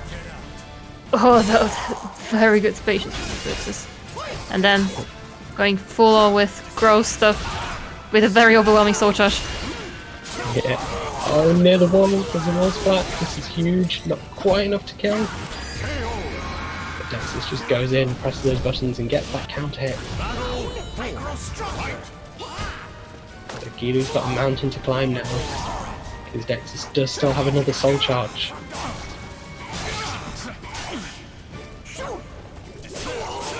Basically from Dexys. Gilu doing a good job of breaking these grabs. Oh! Doesn't go for the combo? Yeah, That was a... Yeah, the meter. Oh, this soul charge doing so much work. Oh, one more makes sense there. Oh my Yeah, god. that Didn't was a even need to whole- break his guard. Yeah, I mean, maybe that 3B would have broken. That could have been a checkmate situation, I'm not too sure. But either way, well played from Dexys. Just really destroying Gilu with that soul charge grow. Also getting really into his head, because it looked like Guilu was much more cautious against his grow. Yeah, and I'm sure Gilu probably wasn't too happy about that stage pick as well, because there was never that threat of just like a random reverse ring out or huge wall combo, because there was just so much space on that stage for Dexys to move around, play patient caliber, slowly build the meter, and then as soon as he had that soul charge, it was all Dexys' game. And he's another character that can just teleport behind you and get into that pressure by staying away. Yeah, worked out very well. But speaking of teleport characters, we're going to see Yoshimitsu once again, this time from Domito. And we're going to see another teleport character, which is Haomaru, because he just has to tap 4 and he teleports like 2 meters backwards. Yeah. Precisely that. Hmm. This is going to be a very good stage for Domito, because he can just ring out from any part of the stage. Yep, one of the many stages that we have dubbed Yoshi's Island. Yeah, and you're noticing that Dexys just didn't care about the throw breaks. Just goes full in. Yeah. Oh, Oh no, no. no, Soulcalibur, no, please. Oh, you hate to see it. I thought we'd already had our share of Soulcalibur.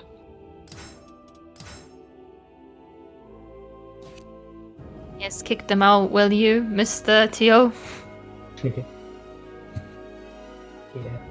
And don't forget to keep asking for lobby systems that actually work.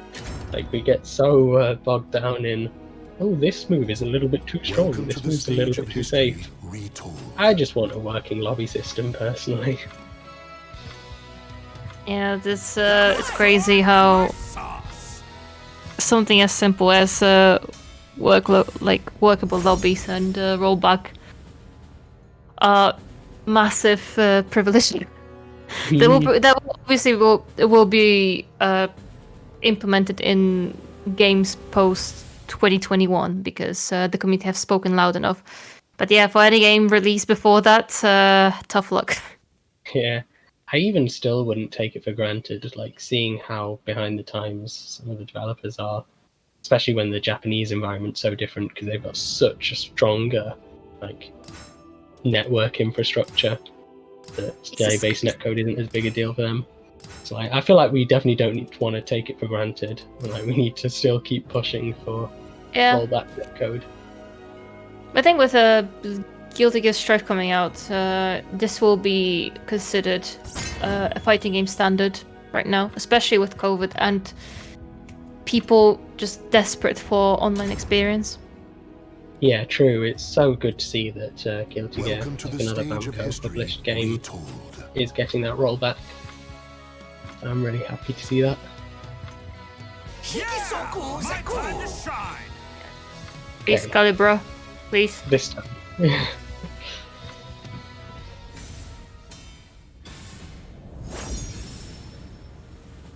Oh yeah, they press random. So yeah, this stage is another janky one, which still has half walls that work really well for Yoshimitsu. But obviously, you have to really force your opponent to, follow your instructions when it comes to placement in the stage. Yeah. And Haba definitely will oppose to that. I would say it is a sufficiently large stage, so it means that Hamaru has that room to move around. Yeah, it's true. Which we're seeing him do now, just playing the mid-range game, because Haba has the life lead, he doesn't need to go in. And going for them medium slashes with decent range. Yeah, and then the combo into the heavy slash. Really good for round one to have already landed those.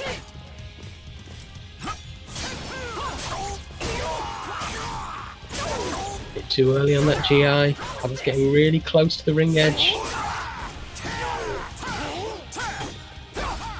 Yeah, pushing him forward to the center of the stage. Nice block. Yeah, very good finish as well. Punish. Yeah, Haba picking all the best punishes right now. But it doesn't matter because that Wild Rising A is going to seal the deal for Dom. Yeah, there's every even little combo for Yoshi. Deals a lot of damage and is a round ender.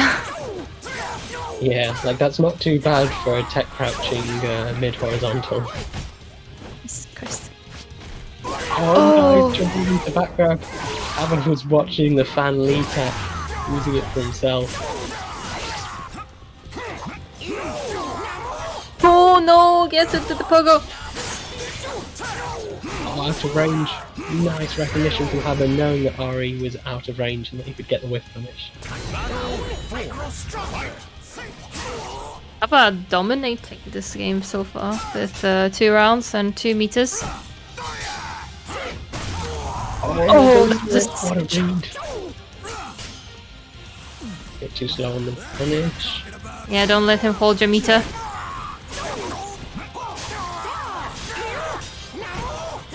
Don't going for glue. Oh, doesn't Regi. That's no damage. One more mix up. Good roll tech from Dom, but that's not a whiff punish. Yeah, gets the sidestep. Yeah, I can understand why Dom wanted to whiff punish there. So that 4-4-A from Hamaru as a follow-up, like he can do moves after it, but because Hamaru has those 2D mechanics, he's taken the mechanics from Samsho, he can only do those follow-up attacks if the move is blocked or hit. So instinctively you see like 4-4A whiff and you're like, oh, there's more to this, he's going to do something else, so I can do my slow whiff punish that will interrupt it. But because it's Haumaru, if he whiffs the 4-4A, there's no follow-up. Like, you just have to be quick and whiff punish that move. Yeah, that's very, very unfortunate. But still, not all hope is lost for Dom. We have a fairly, well, oddly shaped, but fairly big stage with ring outs. Yeah, surprisingly large stage. Okay, I don't see the stage very often. Like when I do, I still don't see ring outs too often. Yeah, but that's because the Calibur RNG works in the way that you just get 3 stages in a row, the same stage in a row. Yeah, just get the pirate ship every time. Pretty good defense from Haba. Yeah, such good mid-range play from Haba. This is going to push him towards the Very edge. strict to soul charge. Oh my god. Don't tell me that wasn't a combat mechanic.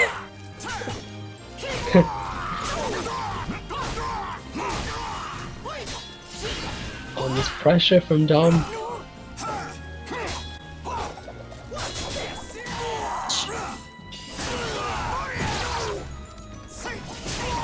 Oh, very nice rock and roll.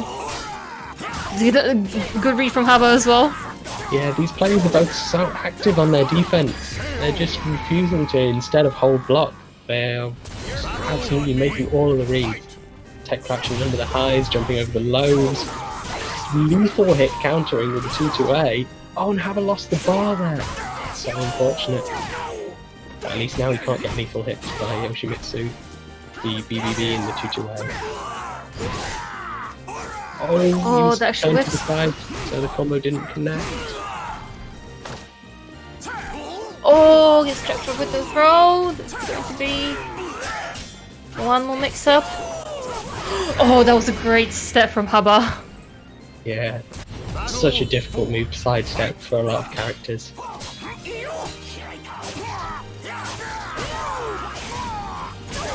But just like previous rounds, Dom's starting incredibly strong with all of this pressure. And the lethal hit. That was sick. Like, it's so difficult to land. It's so sick when you see it. Unless you're on the receiving end, then yeah, that sucks. And that's Yoshi. Oh, and Ruka Shike clips it. Then another one. Just poking the toes. Yeah. 3 times in a row. Just after we thought things were looking so bad for Dom in the previous game, he just turns it around just like that. There was some angry comment. To the stage of history. I don't know from who. You're going to read that in a sec. In the game He ends. just looked like mashing on his keyboard. Yeah, stop I guess stepping. it could have been Polish, and I might just get cancelled for being that ignorant. I wonder who was the anchor on typing. We'll see. But this is going to be a tricky stage for Haumaru and quite a good one for Dom if he lands wall combos. Battle 1. But Haba's been doing well with space awareness. Oh, but Dom is going straight in, pushing him forward, and Haba attacking back. Very nice interaction. And now Haba just trying to push himself back out of this corner. Metke really working out for Dom with pressure. Oh, and Haba is taking the. Oh, it's a very good decision to roll and stay on the ground.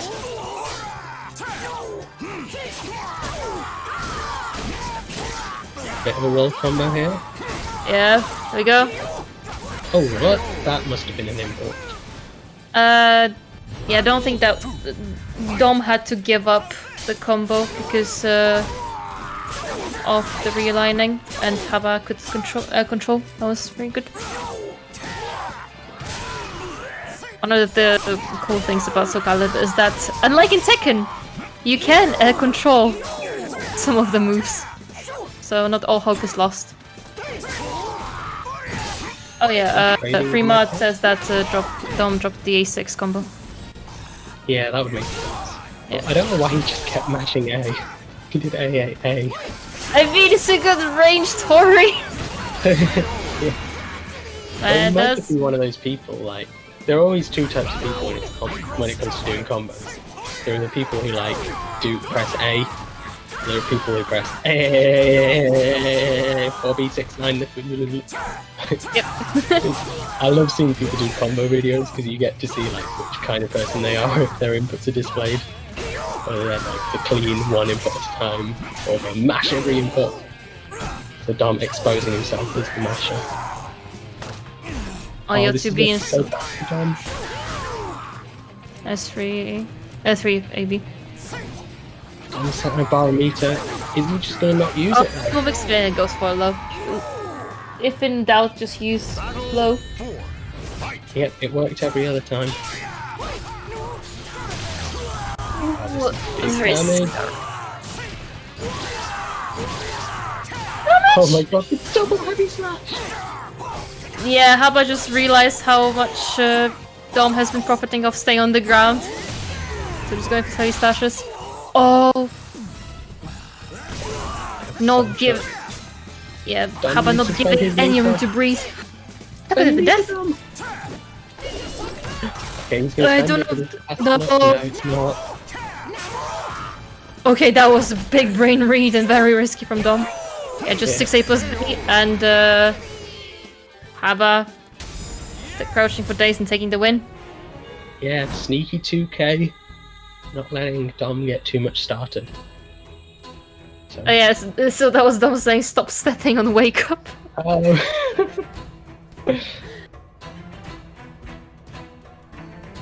I mean, it's on you, the player. You've got to stop them from stepping on wake up. Like, if it's working, they're gonna keep doing it. Yeah. If you get hit by the same move, that's on you, unfortunately. So that means that the winners final will be between Vexus and Habaduba. And but the remaining semi-final winners can still make it to the top, can still take a win. So yeah, let us know in the chat who you're rooting for. Yeah, that's right. Dom's still not out of the competition. Both him and Gilu, the two Manji clan Yoshimitsus, they're still there in losers. Along with Lionide, Set, Fanli, and Neon. So let's jump into one of those two matches right now. And while we're at it, while the lobby is loading, remember we have a match arena. Free code EOS 65, free 50 cents. Donate, help the community, and let's get to the match. This is going to be a very all over the place match. Oh, nice step on 6k, but that's a ring up. Nice step on that behind lower B. Thinking you can sidestep the maxi vertical. I don't think so. And I hate that one counter hit from Maxi and you basically carried to the ring edge and ring up. Yeah, so the messed up thing about Maxi is, like, general rule you want to sidestep right, but when he's in stance, especially that behind lower like we just saw there, you need to step left, otherwise you are just going to get tagged. It makes the matchup so difficult to play. Good poking game from Fanli. Nice jump. Oh no, this is going to be tough for Neon. Oh. Oh no, this is lethal hit. He's got the 7 stars already. Oh, I see. Oh, that's so much chip damage. Chip damage see is that chip damage. disgusting. Yeah, you have to try and perfect guard if you end up blocking that. Like, it fully jails. Just mash G as fast as you can. Because that's like 40 chip damage. The 16 catches it, and then Rion gets the first round. Very good adaptation, but it's very scary that it's only happened after Maxi got 7 stars. It's going to be so difficult to just keep climbing up. Are we working out for Neon? Yeah, a good chunk of meter's going to help, even though Neon loses the RE. Built a ton of meter from that. Being up to the soul charge anytime soon. Good GI, repositioning himself. Guess yeah, for one counter hit and you're dead. Yeah, there's the soul charge from Neon. Oh my god, random machine, scene. yes! That is Yeah. Neon's signature move. Stan Lee with the audacity to steal the random C and use it against him. Like, That makes me was- think of that Severus Snape meme of "You dare use my spells against me?" Yeah, steal your Welcome to the opponent's stage tech of history and YOLO retold. CE. Because why Yeah. not? That must Let's hurt. do this. The wind is calling me. Hit the win button. We've seen it work. Yeah, you've seen it right here, folks. That's how you counter the soul charge offense. Just freaking YOLO CE your way out of all of that danger. Yeah, Neon has to clutch it out to make it for. He definitely can. He showing after his games with the Hanya, which was crazy mashy. He took a break, took a breather. Oh, and that's a ring out. Yep. That literally watching a mirror match from before. Just the size reversed. I'm going to punish. 2-2-A. A lot of work for Talim. Yeah, Neon's using it just to answer all of these stances that Maxi has. And it's been working out really nicely. I thought that was a ring out. Yeah, that was fun. Oh, and that's gonna kill. And Neon just getting the right, doing the right choices. Yeah, I don't know what adaptation he made, but it's definitely working. This offense is looking so strong. Yeah, but finally he's just like getting tired against 3 stars within 3 milliseconds. Oh, the tech crash was into it. Oh no, he doesn't perfect guard any of them. Damage. Hate to see it. Yeah, I don't know why Maxi players don't use that more. Yeah, it's Like, I crazy know good. it's a bad situation on block, but it's so much chip damage. Not the hit. Oh, Gotta be a ring out, surely. that is going to be a ring out. Yes. Oh, straight 3 rounds. Yeah, that was insane. Just one hit from the middle of the screen, and it was over for Fanley.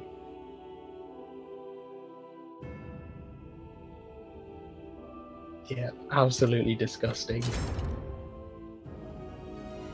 I mean, it's Welcome to the just stage of history retold. all over disgusting things happening on screen. I've got this. Both characters. Yeah.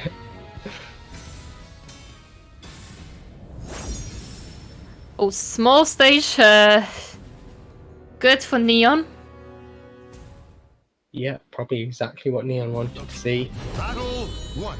Fight. Finally coming out with the custard Patsy.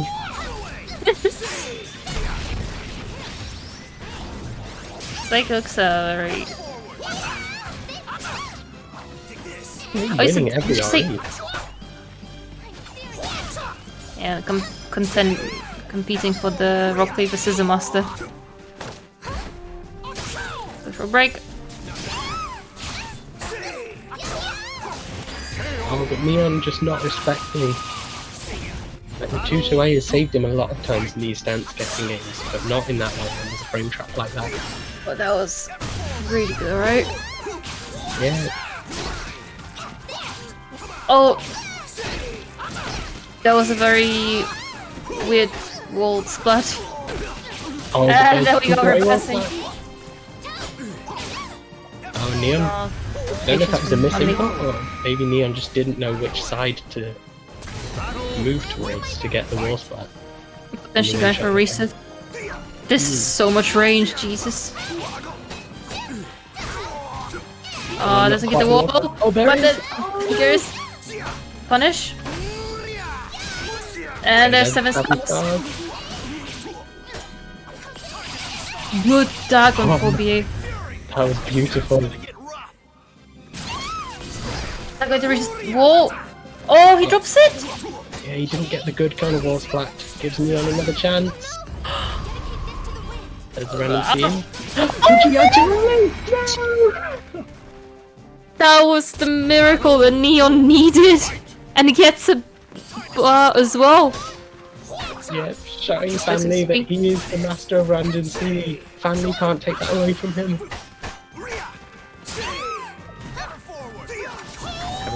Oh no, Maxi just retreats. Don't press when Maxi's backed it! Okay, So Josh, can Neon bring it back? Oh yes, good. very good bait. Oh, that's not good. But it doesn't matter. The mix-up. Oh, the wind cannon. Just one more hit now, and Neon's taken this to the final round. But not if Family Soul Soul Charge. Charge didn't say. Oh, great step. Oh, the clutch. Yeah, I'm surprised. Like, that 6B from Talim is very notorious for catching sidestep attempts. But the tech step from Fanli and his Maxi was enough to do it. And Fanli moves on, eliminating Neon.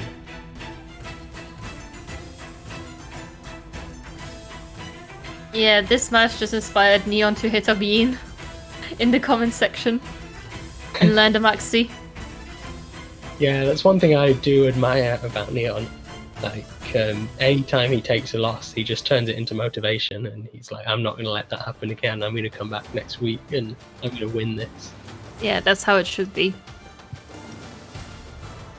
That's a great thing about fighting games is you have to have your ass beaten so hard so you can get so much better. And it shows with how much people have been improving. Yeah, like, you can ask pretty much any top player. Like, if you yourself don't consider yourself as a top player, don't have those performances, I guarantee you can ask whoever it is that you look up to, who was it that beat your ass into the ground multiple times to make you this way? Because every top player is going to have a story of like, yeah, this person used to destroy me, yeah, I used to go 10-0 to this person. This is how I learned the game. I just lost a bunch. Okay, This reminds me of the Rikuto versus Enders J match showcase, because you had basically a student like overcoming his master. Oh yeah. Yeah, we saw so- the same when we played. We saw Kuro against Akioto. Oh yeah. Akafo finally managed to beat his master in tournament. Yeah. You love and hate to see it. Yeah. Depending on what side you're on. Speaking of things you love and hate to see, there's Changhua just tech crouching under a mid horizontal. Yeah, because she can, but Set not losing it and stepping actual also- verticals. Very interesting that Set opted for the Mina here. Like, I Yeah, think Tara does really well against Changhua. I'm surprised to see this pick. Oh, doesn't get the ring out! Yeah, I wonder if That's- 6xp plus K would have done it. 6xp plus K goes over some walls, some low walls, but maybe not that one. Set probably knows more about Mina than I do. But yeah, I'm very surprised to have Set up for Mina. Because quick characters don't work out against her in this patch. Although Set's been building up that guard damage really well. Yep, and he's got the advantage in rounds. He's 2 hour. Yeah. Oh, Oh my god! that's not okay. Opts for a break attack. My knight. Okay, that's gonna counter hit. And that's good Yeah, match. no. He needed something drastic, and just throwing out a CE, like, that's what he needed. It works out. Okay, our resident Mina Encyclopedia Abby confirms there was no ring out. No punish on the 2-2B. No punish on 2B. Oh, this is very bad for Lionite. Yeah, you missed the count hit confirm on AA as well. Yeah, there's And that's the, out. That must be yeah, that's definitely a ring out. Yeah, so the Mina pick definitely paying off for Set. Yep.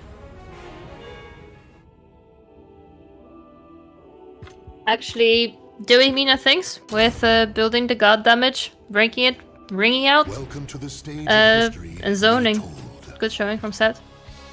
Yeah, the zoning's working very well. Lionite just unable to control the pace of it because Set was basically saying like, no, I want to slow down the pace now. No, I want you on the other side of the screen. Like, Set was just fully in control in that previous match. Yeah, Lionite really has stood up quickly to get in with X. Battle 1. Fight. Also, a funny thing that you've been saying how you rarely see Huang stage, and we've been seeing it most often today. Yeah, it's refreshing. Yeah, the game is listening to you. Yeah, random select taker, but random select also giver. I guess it's wrong on Oki. Oh, and his gun is already flashing black. Yeah, this is And such that's a good kill. position. Yeah, Set putting on all the guard damage, all the actual damage, and all of the meter gain. Just look at this meter deficit between them. Too early on GI. Yes, there are the tricksters coming. Oh, good jump from Set.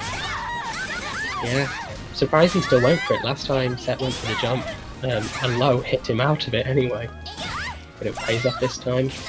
3A pressure. Good GI. Baits out the re-GI and sets up 2 rounds on match point here. Double match point. Well, triple. Nice 3B. Yeah, Lionel just making sure he stays up close and then trying to catch the timing from Set.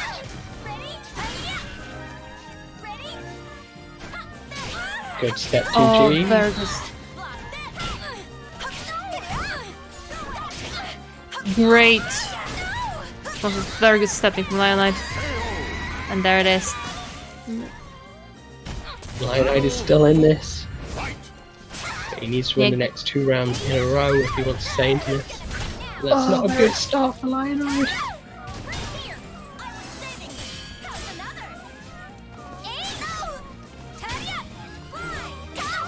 Punish. Oh, that can't have been what Set wanted. Very nice, alright, but it's too late to punish. It's not getting punished at all, but it doesn't matter. Lionite being more patient, that's working out for him. You really have to watch out. That's not. I mean, Good grab that's fine right. to use. One more mix up for Lionite. That's safe. Brandon C, no. that's not going to break his guard. Yeah, that doesn't break his guard. That's crazy. Lionel still living. That's a miracle, right there. Oh, this might probably be Oh really good call no, for Set. this is not looking good. Can he convert this into a ring out? He's got a barometer. This is Yeah. absolutely going to be ring out if he doesn't mess this up. Yeah, he does not mess it up. Well That's played just- from Set. Yeah, really well played, but just so unfortunate. Set's just been building up this moment for a ring out. Almost a Yeah. comeback from Lionite. But yeah, the game, the pure offense from Set just worked out in the long run. Yeah, Set really knew how to play that matchup. Like, he wasn't necessarily winning all of these small exchanges when we were playing Soulcalibur. He wasn't like completely dominating the poking game, but he knew what his win condition was. He knew that he could use his knockdowns to build up some guard damage and pressure Lionite into making mistakes, and then, you know, work towards those ultimate decisions that would net him the ring outs that won those consecutive games. It's a very Exactly. smart play from Set, just seeing the bigger picture and not getting bogged down with like a few smaller interactions that he might have lost. And with that, we're moving on to losers quarters with Domito and Fanley starting it off. And remember, while the tournament is happening, you can still donate to the prize pool. This will all go towards the final top 8, and all prize pool goes to the players. Please use up the code and donate. Just linked it in the chat. Yeah, so now we're seeing Fan Lee, who was sent to losers by another Yoshimitsu player. However, he did play very well against Gila. It doesn't seem like Yoshimitsu is the problem for him. At least he's definitely saying that loud and clear with this first round, taking it very nicely. Yeah, he's definitely going more in than compared to Guilu. Yeah, perhaps he knows that Dom isn't as astute for the Maxi matchup. I may be speaking too soon and I might get proven wrong in this game. But finally knows like, he can get away with just a little bit more, but he can't get away with that much. The right cross AA is going to get ducked.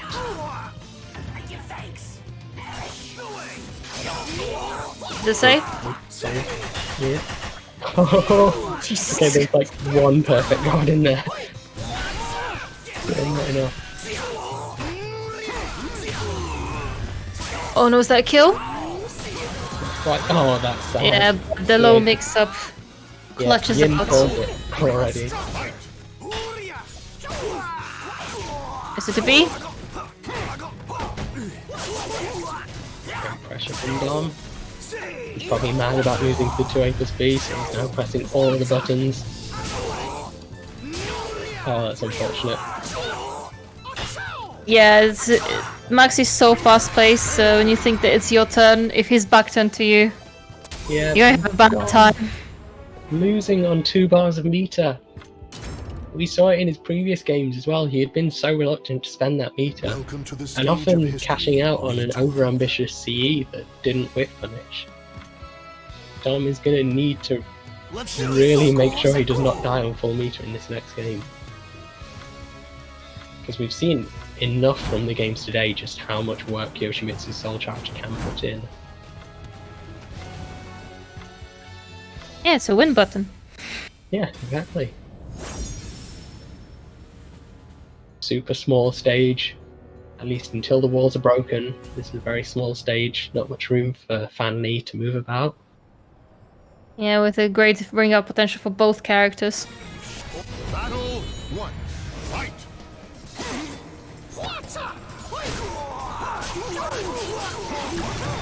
I think I'm out Straight of to the the loop. one. I don't know what Pandeko means. Pandeo. Oh, maybe it's the cast. Oh, and his friend. Oh, wait. Oh, Is it one of those that like, it's that nice word, means love, and then actually what we're saying on stream is super offensive? I mean, fellow Spanish players seem to be calling him that. So, if it does mean something worse than friends, you guys are hella toxic. Just saying. I don't know if you can say anything about anyone who plays Maxi. True. So, that is pubic hair.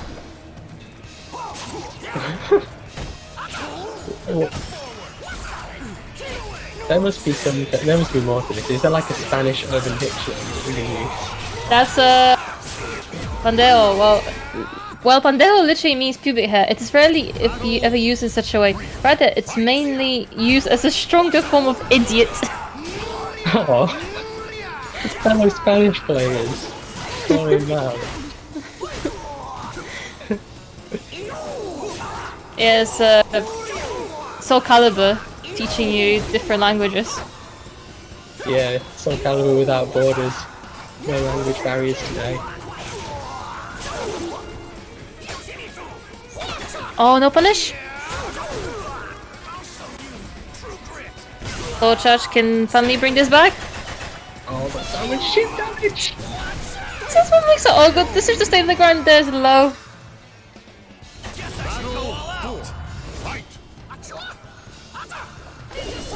That's not a whip.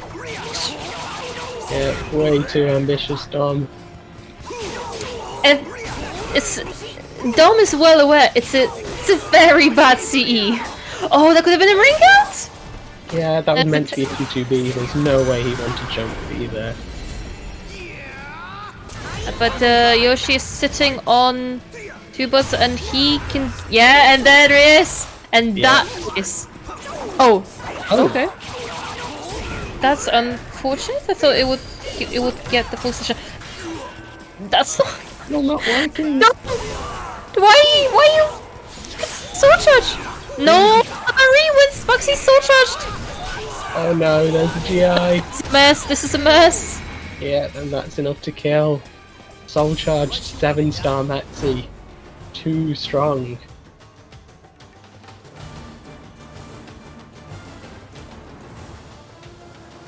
Oh, that's so unfortunate, because in the first game Dom was dying on full meter, just not using it at all. And then this time he used the meter, but it just did not pay off. The first time not getting the full combo, and the second time just missing out on over-ambitious whiff punishment. Don't worry, against Soul Charge Maxi, don't be a pandejo. Is this the origin of Spanish pandejo? Like, I mean, just it's copy just... pasta how it started? Oh no, no. It's the funny word, but very unfortunate, and yeah, but Dom still has a chance to make it to the top 8, finally, because of his high placement overall in the tournament. But that means that Fanny is sitting on loser semis, and he'll be either fighting Guilu or Set. Oh, this is quintessential online European caliber that we're about to see.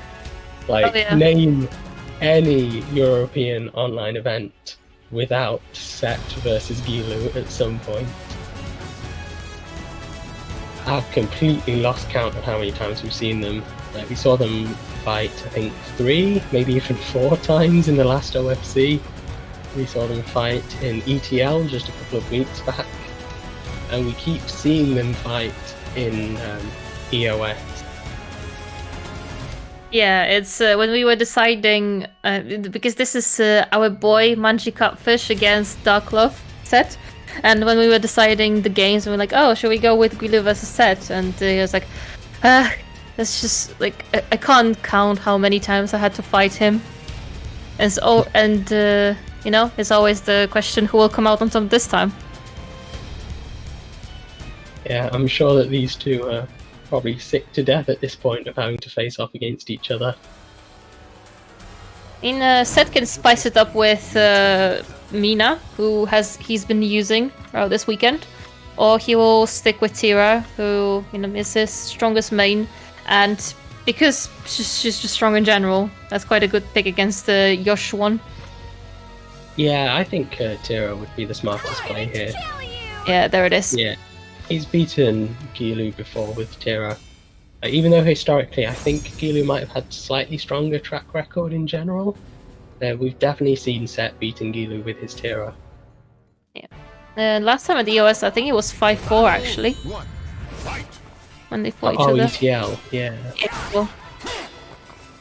Yeah, so there will be a lot of Soulcalibur going on, but also a lot of knowledge checks that Guido has of this matchup. That's perfectly okay. Yeah, both of them just chipping away at each other slowly. Neither of them have meter yet to do anything too outrageous. Oh, bit too late on on 3B the finish. And there's a perfect. Yeah, Gilu just dominating those poking games. Slowly chipping away at Set without doing anything. Great jump from Set. Oh, this is so much damage. Yeah, but Set saying, I'm not getting perfected again. Not this time. And there it is, another jump of a love, this time from Guilu. Yeah, on the little reset as well. He'd already built his first bar meter. Set doesn't have a bar yet. Way to get out of the pressure. But he's... Oh, nice. Ari.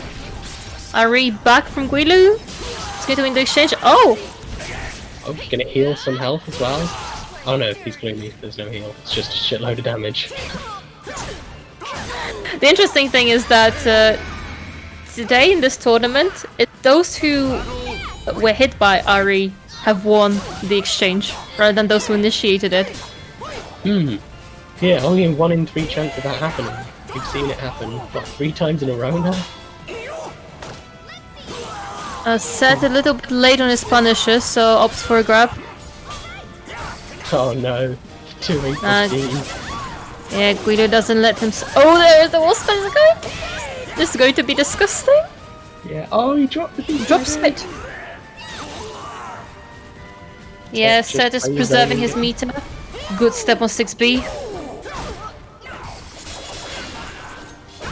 The dangerously close the wall, and yeah, 6A plus B will do a lot for Guilu. Set spending his first barometer. He really needs to win this though. Yep. He doesn't want to die with that second bar. Ah, the Tira reversal edge hitbox coming in clutch.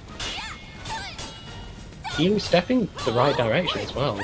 I guess Yeah, but it's the fastest arena in the game. You just can't do anything about it. I think she was jolly, so it wasn't technically the fastest. It only becomes super fast in Gloomy. But yeah, you're right, it is such a good RE, even if she is jolly. Yeah. Oh no, this is huge damage. Oh, very, very good step from Guilu. Yeah, he went for the step 2G as well, really smart response, because he would have blocked the low as well. Oh, but that's not gonna cut it. Trying to GI, gets lethal hit. And he's... now 2 bars a meter. But one would switch away from Koda. Yeah, this is really dangerous territory for Gilu. There it is. Yeah, Yep. she was gonna get the mood change regardless because of this cell charge. Oh, nice interrupt on the 6XA. Very ballsy decision, but it works out. Oh, but Yeah, the 3B. It's huge damage into the mix-up. So charge back. Both in the best. Oh, that converts off the air. That's the kill. And Gilu takes it.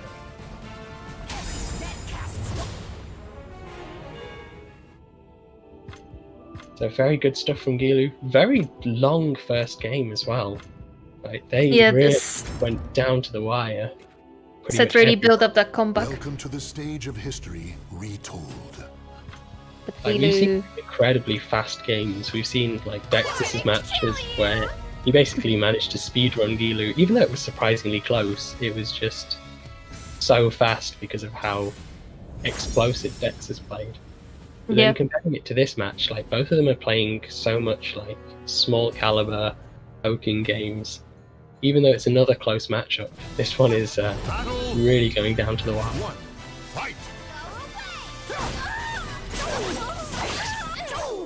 Full crash 3B. Nice punish.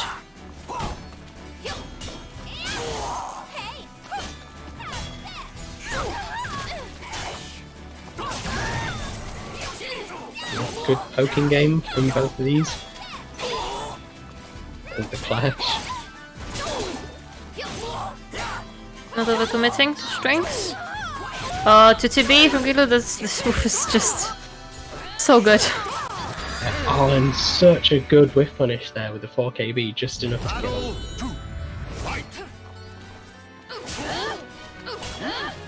Gilu is playing so solid right now. This year. Very close to the edge.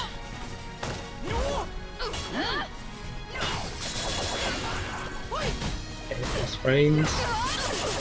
Oh, is this gonna be a kill? I think it is. It is. So much pressure from Gilu. Being to such a close first game, just like that, Gilu is now 2 rounds up.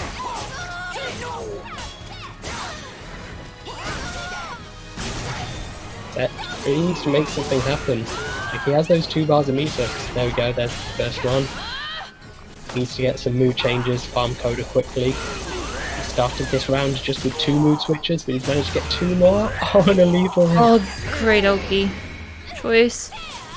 Now is that going to be the 2-round comeback? It might be. Set still has another barometer to help him farm the Coda.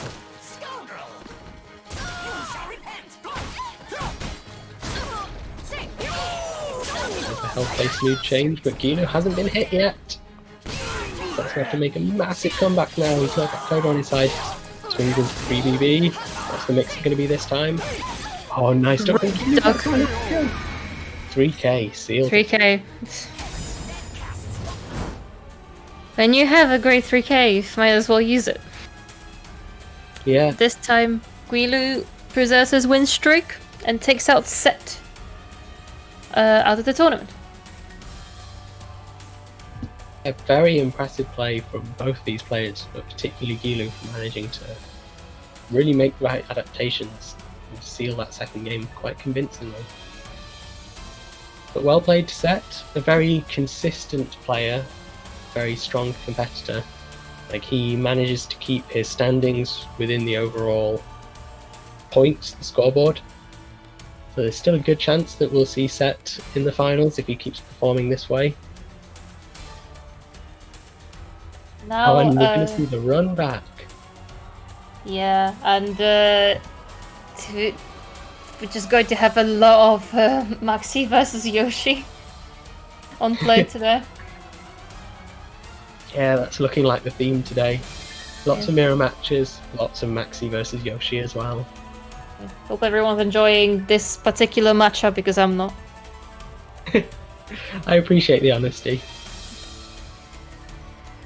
I do But always let's enjoy go. watching Gilu fight against Yoshi though, because Oh, yeah, like of I was saying earlier, he's got so much matchup knowledge against the character that I feel like every time I watch Gilu fight Maxi, I learn something new. Yeah, and if you manage to,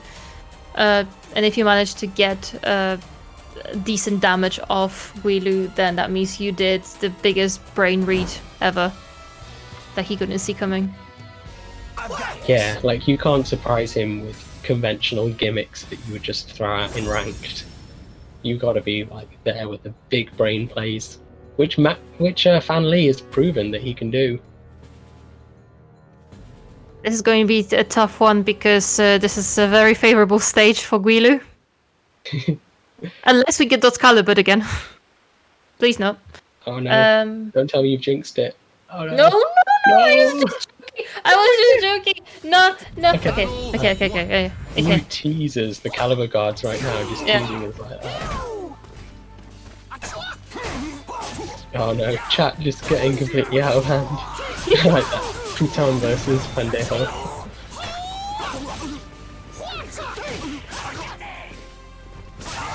Yeah, this is people calling him Pandejo for his internet. Yeah. Good count here, that should be death. Yep. Battle 2. Fight.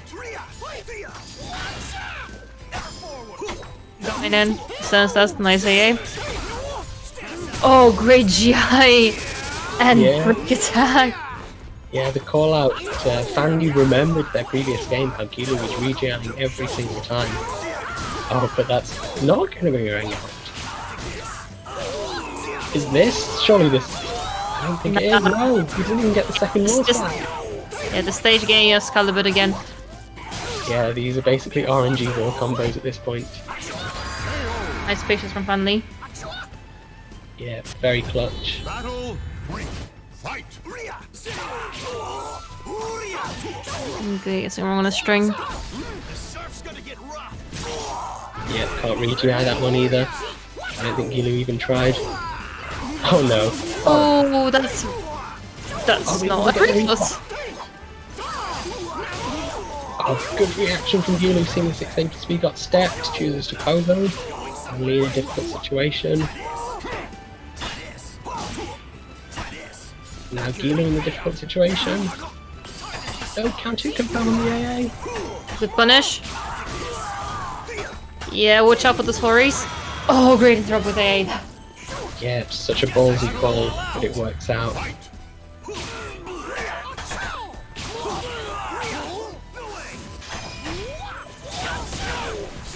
Yeah, well, Resident Yoshi's calling out every single decision that the Guido has been making. Very nice. Oh, and that's a perfect family. Jesus, that's both Very- being as explosive as possible. Gilu punishing all of these dropped JFs very nicely. I mean, that one he didn't even need the chair, because he's now got 7 stars. Gilu within Soul Charge, there's going to be big Soul Charge damage. Moving closer to the wall, what's the Oki going to be? Oh, he somehow steps the horizontal kick. Yeah, I've kind of like pressed 7 on time Yeah. just to get out of the range. Out of range. Oh, the tech trap, he didn't convert. Plus frames. Good choice to send the second bar. Good block on the low. I think he baited Heaven's Guard, it didn't come, but Gilu still manages to keep the pressure. Let's mix And it. there's the unblockable. Fanny froze. Yeah, Fanny's still not dealing with that unblockable setup. Yeah, That's what it's got him very killed at least twice. True.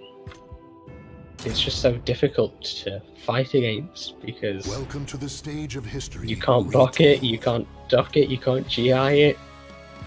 Like, the best thing to do is stay on the ground, but Gilu was just throwing out the 3Bs and just hitting him on the ground in the previous rounds.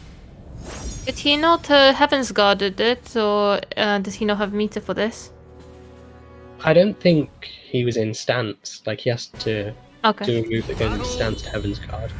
Maybe he could have RI'd. Yeah, I'm not too sure how much meter he had now.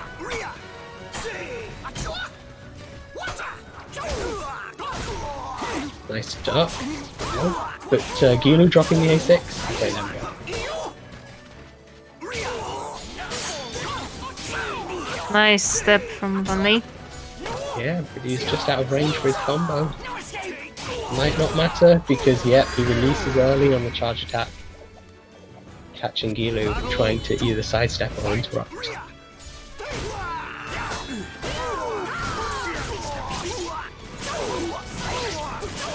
That's a lot of damage. Yeah, the angles are very favorable for Guido right now. Yeah, Fanny this can't really is- get out of the OP situations. Oh, and it's back grab. Oh, yep, that's... That is a gets.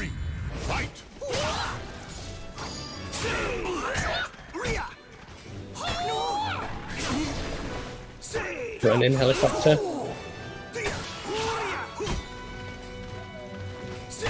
Yeah, your favorite second move. Gilu's just so happy to defend here. He just keeps running in and blocking. And Yep. letting Fanny... Yep, there we go again. That was a great bait into the back grab. And he's backing against the wall. Gets out. Oh my god, this soul charge pressure. Yeah, it's crazy. And Fanny also managed to get one step towards 7 SR as well. Patience from Gilu, chooses to interrupt. Break. Oh, that was a very good call out from the low. Gilu's already adapted and he's not always re-GIing. Yeah, fantastic adaptation from Guilu. Yeah, and then that time he guessed right and chose to re-GI. And Like only a lot one. of people who do re-GI, it's just kind of a knee-jerk reaction. But Gilu's making decisions every time. 7 stars are out.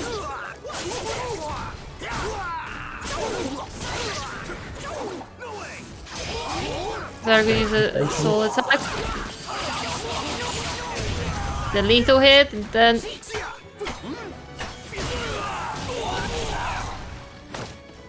Oh no! oh, he This doesn't might have be it. synergy structure. This one makes it. Oh my god, that would have been dead.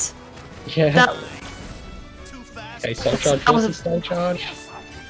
Oh, Gilu's fishing for that lethal hit. Oh, he got it the second time. He's in soul charge. Yes, he goes with the soul charge mix. that was the Wow. clutches of the clutches with that magic pixel. That comeback was insane. I was convinced that Fan Lee had won that.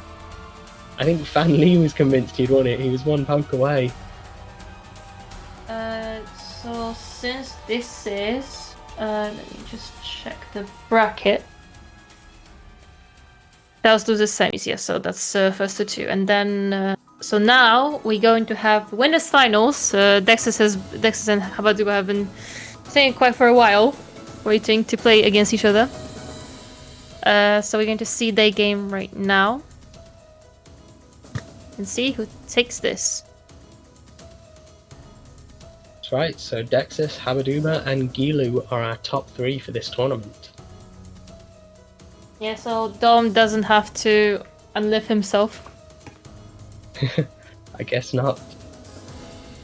And everyone's favourite Pandejo, unfortunately, eliminated just before the top 3, but finally still doing very strong in the ratings overall.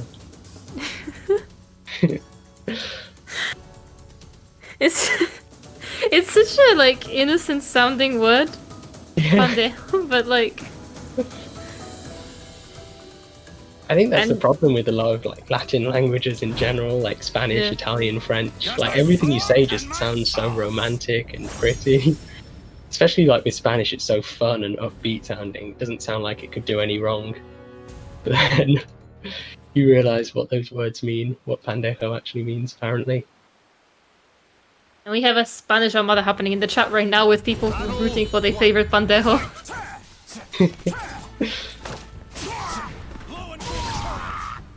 And now getting into the winners finals.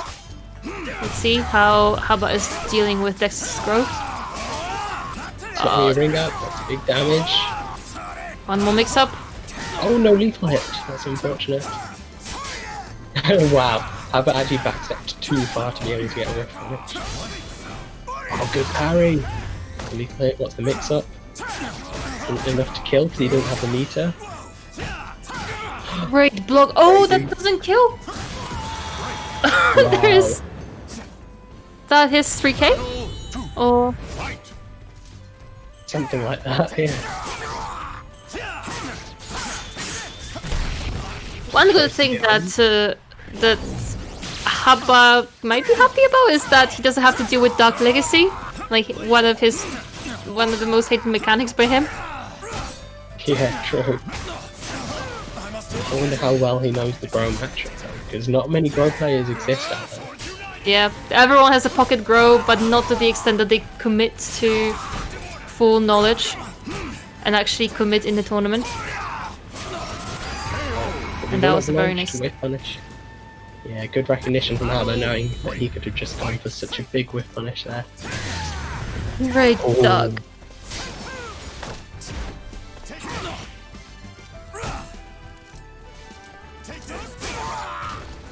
I'll try to parry the second hit.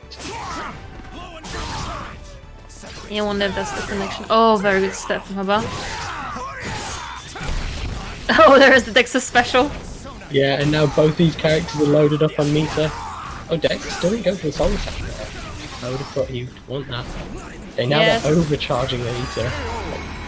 Haba would probably have 3 bars of meter at this point if he could.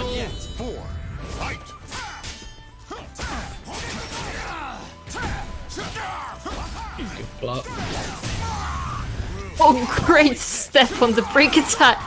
Yeah, it's so optimal. Capitalizing so much on this. Good read. Oh, Haba a bit too late with that punish. Not too late with the grab punish though.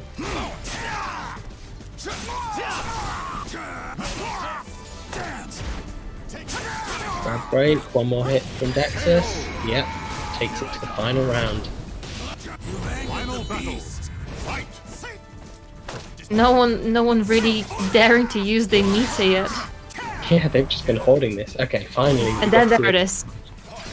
This could be very devastating. So charge back, but it. Oh, that's good. Oh. Throw some of the momentum, so he doesn't have to deal with the my. mix-up. DP interrupt. That looked like a misinput line. I'll try to Actually do air wins to the air. trot. Oh, this is like a 2D game. We've got air to air. We've got cross ups. We got anime. So much anime. Okay, we're gonna Couldn't- see some more anime now. Isen? Yes. Is that gonna kill? It That does. does indeed kill. Yeah. If you get hit by Isen when he's like only just used his soul charge, it's gonna do so much damage. Like the longer his soul charge while his rage explosion lasts, the less damage Isen is gonna do. But because Haba did that Welcome grab to the straight stage of away, history we got the unscaled retold. damage into the win. Yeah! My time to shine! I wonder what like Project Soul was thinking like about that specific damage output. They're like, oh, why don't we give this character a lethal hit after they move, just right after? Or like, why don't we give this lethal, like, why don't we give them more damage because they were back turned after landing the CE twice in 2 previous rounds? So. Yeah, some weird conditions. Okay, Dex is getting right on RE, that's the Dexus we know.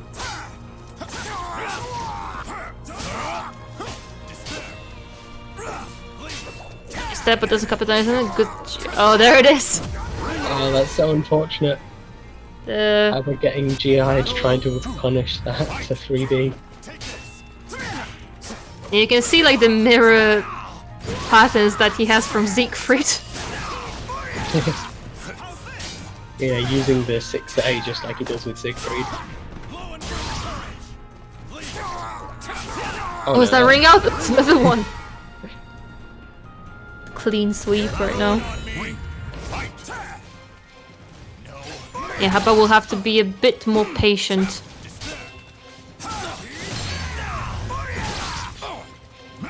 Haba landing all the lethal hits, but he's not spending the meter that he's been gaining from said lethal hits. Yeah, he might be hoarding it because he really needs it in the future rounds. It's a good anti-soul charge, like maybe he's going to spend it now. It's a good way, yeah, exactly, just like that. Once Grow's in soul charge, you need to do something to make sure you don't get stomped. Using your own soul charge, pretty good response. A lot of guard damage. Oh, it's too far away! Rising A takes it. Battle 4. Such a good move. Oh, the spacing from Habaduba.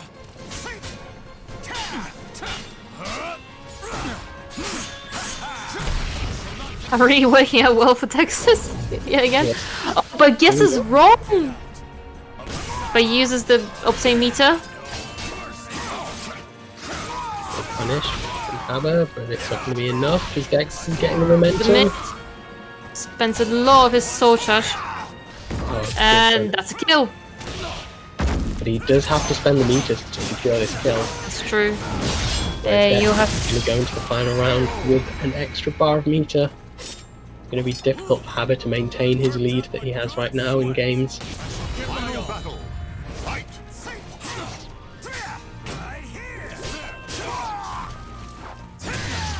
Oh, very dark. Oh, nice GI. Okay, magic teleport behind, bro.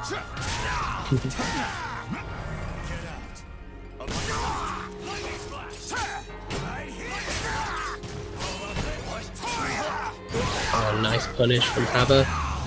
Oh, and he gets the lethal hit. Oh, that's not enough. Okay. Kicks the feet. And Haba, 2 games up. Yeah, can Dexus bring this back? Is Dex going to stick with Welcome Grow? to the stage of history. He's definitely going to stick with Grow. Yeah, he doesn't have a lot to lose here because he is already guaranteed a spot in the EOS finals. So I suppose he just wants to see what he can do with Grow as a secondary. Yes, and as far as I am aware, Haba hasn't won an EOS yet. He's got a lot of points, but I'm not sure if he's won an EOS yet this season.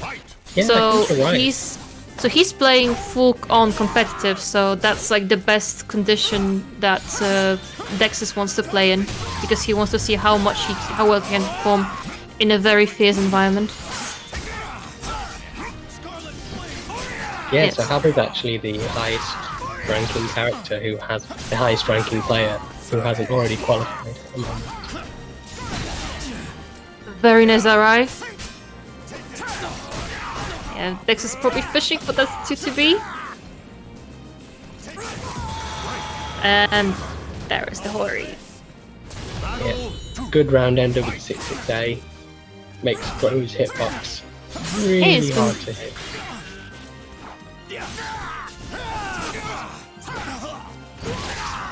I suppose Haba is going to be really eager to win this one because the last time he was denied a chance of winning a tournament when he was in grand finals, I believe was to Ails Setsuka. So he probably doesn't want this to be the second time that he loses to someone else's secondary. I think he also was that Haba or was that Mercy Main? Though, oh no, that's. I know they got top 3, but also I think Haba lost to Mercy Main, Oh, who you took might his be right. spot. Yeah. Yeah, so this is basically very. It's a very gratifying match right now between those two. Yeah, definitely. And Dex is trying to see if he can accomplish what Io's accomplished and still win a tournament, but not with his main. Yeah, Ale showed some amazing games with his Setsuka. Nice block. Oh no, it's not reverse ring out. Oh, overzealous with obviously a broken unblockable, but still had enough time to punish it. Yeah, my tinfoil hat theory is that I don't think Haba's using like all the best setups for it. Like he doesn't want it to be shown as being too broken. That's just my crazy theory. That was nice, beautiful Scarlet Swing. yeah, he did that last time and it didn't work because Dex went for the B, but this time.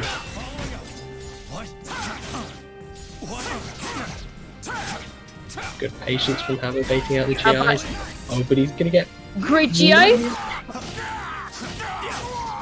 Haba Dexus needs to not get really thrown needs out. that ring if he wants to stay in the game. And Haba Dexus. takes it. Yeah, unfortunately Dex is twitch ducking or trying to press a button into that tech jump from Haba.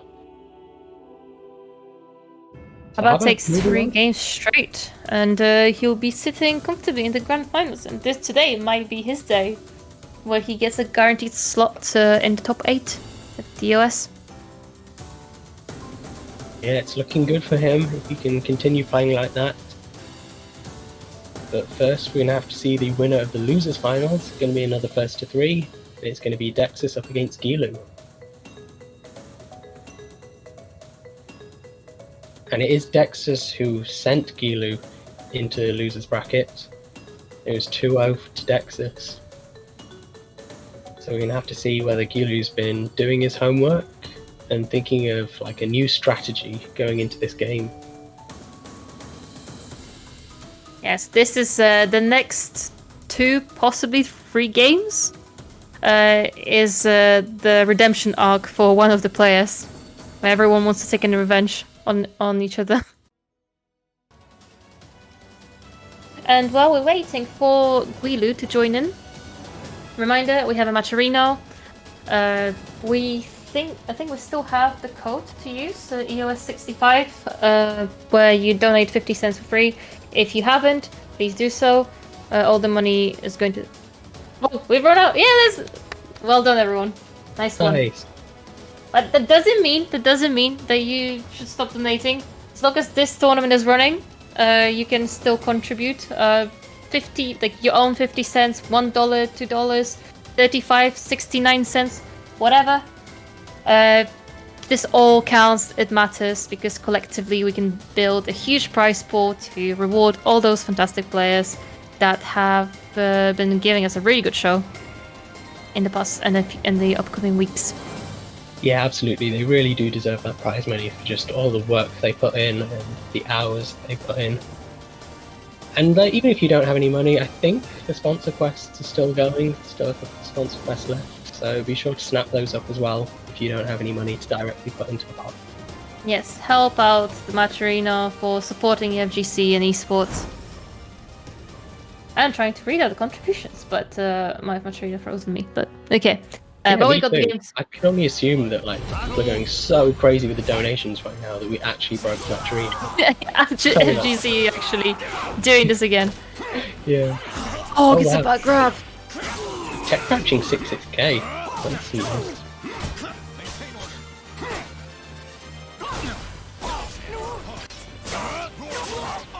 Oh, that's an interesting option post GI. It's interesting to see how much Dexus gets down to basic caliber and utilizing GIs with his sub. Going less with offense, but actually playing small caliber, taking turns basic game mechanics, and it's working out for him well as well. Yeah, he's proving that he doesn't need Dark Legacy nonsense. Like, he can play just a very honest, neutral game with Throw, and he can also schmix you with the Soul Charge, which I think we're about to see right now. He doesn't have the meter to counter Soul Charge, Oh, he's just gonna have to get it right. And there, that's dead. If he doesn't drop the combo, that's dead. Yeah, opting for an easy combo, 6 AA. Not gonna take any risks. Battle 3. Fight.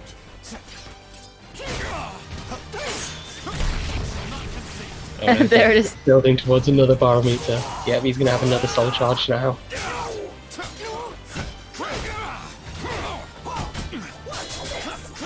Punish.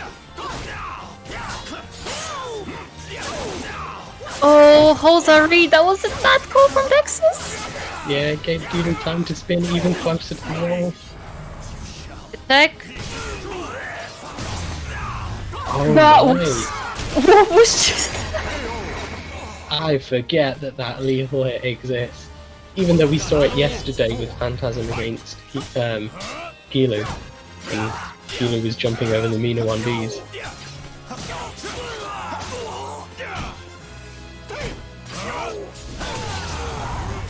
Big Zuma reactions to full crush 3k. 2-2B. Not gonna be able to wall splat. Oh, he tried to go for a reset. Okay, Gilu's pushing him to the edge. And 6-6K takes it. Yeah, 6-6k takes it. It's yeah, being near the ring and when you play against Yoshi, that's Welcome to the stage of history retold. Rarely ends well. feels bad.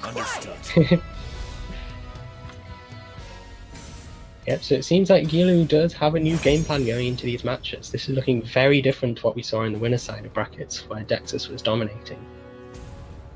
You might also, well, Dexus doesn't have a well rising B anymore. Even though he's calling out those full crush 3Bs really well. It's not as threatening to Gilu. Oh, look like Gilu dropped the A6 but managed to combo anyway. A bit out of range. Oh, good combo choice, pushing Dexus close to the wall. Oh, and there we go! Side step into jump kick. Gonna kill. It is. Literally getting war flashbacks from yesterday. Yeah. Seeing that repositioning into the wall. Yeah. Punish. Horrible to see it happen.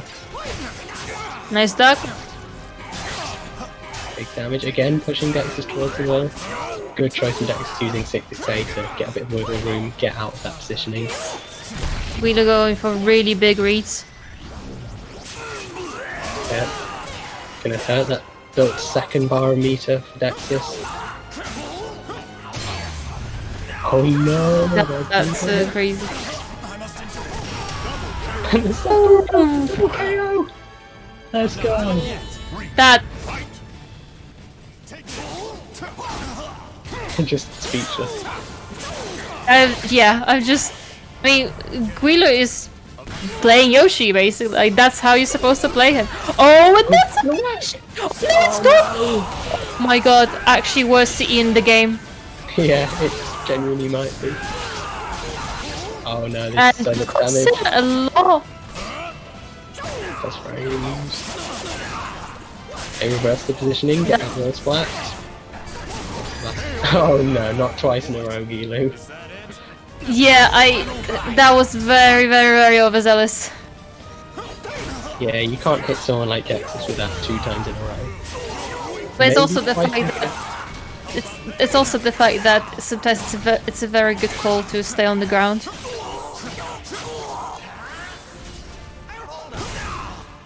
Soul Charge. Good punish. Okay, we're gonna see Soul Charge versus Soul Charge. Anything could happen now. He still did it anyway, despite getting lethal hit with 2A+3 last time. The Exodus has no fear, you can't condition this man. This one more mix up. Oh! Dex clutches it out. Dexus just refusing to be conditioned and refusing to Welcome stop to the that stage pressure. of history retold. Going with full offense, that was really, really good. And playing cool-headed the situation. And now this is going to be a good stage for Yoshi. I don't know if the grow benefits any stage, to be honest.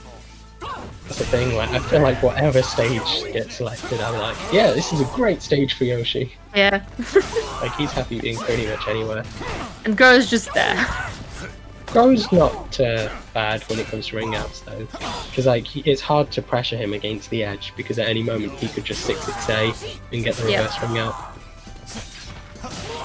But unfortunately against Yoshi, you're better off watching out where you're standing. Yeah, like Yoshi can still contest that 6-6A with his while rising A, and that will turn into a ring out. So, even with tools like that, it's not easy to match. Oh, Gilu finally guesses right. Yeah, against the No, dash. Oh, but Dexter doesn't get a punish. Yeah, that could have been huge. You can punish with literally anything that hits on the ground there. But the A+B does not. Yeah, good choice from Dexus. He doesn't want to move too close to the edge. Yeah, you can see him backing off yet again. Does not want to get reverse rung out by the 2-2B. He doesn't go for an extension. That's very patient Calibur right now. Yeah, something that we're not used to seeing from Dexus. But that's precisely what makes him such a strong player. He's got this amazing relentless offense, but when it's time to be patient and just wait it out, that's what he is going to do to secure out the round. Nice step, doesn't get a big punish. Ari working out for Dexus really well against Dragonfly transition. Yeah, Dexus famous for guessing right after RE all the time. And before. Yeah. Oh, good tag, that would have been low damage. Oh, that's unfortunate. He guessed right on the low, but he still got hit for it. Here's the gross on charge shenanigans. Punish him. Oh no, come on. Oh, he didn't have the meter. And now with Dexus, 2 rounds up. Saved by the meter. Or luck there. Yeah. Oh, there it is. Meter, though. Yeah, we're going to gain a huge chunk of meter. Oh, nice punish though. See, I told you, today is the day that not the initiator is guessing right on rock, paper, scissors. Yeah, you're right, every time. Oh, nice use of the tech jump. Oh, good decision to stay on the ground. Oh, he tried to sidestep, but he punished too early. And this time, Gilu does have the meter to finish that AA. Dexus is going to be gutted about that. He had the read, he stepped 3BB, but he died and lost the meter. I think we're not dealing with Ari anymore. Grabs him out of it. Soul charge. Is there going to be soul charge back? Yeah, he's going to need to do something. Oh, that's... Oh no, he dropped the 2-2B! That would have been a ring out! GI. Punish? He would have had this if it weren't for a miss input, and he's going to pay for it! The 6AA from Dexus. Take the game. And Gilu must be kicking himself for dropping that 2-2B. He had the game. Yeah, he had the game. That was a big choke. It's not over yet. It's first to 3, and now this is really going to test Gilu's composure. Can he still continue to play his best caliber despite such an unfortunate input drop? Battle 1. Fight. Yeah, we've seen a lot of that. A lot of the times we've seen is a big good guess, but out of range, or just an unfortunate drop that cost you the entire game.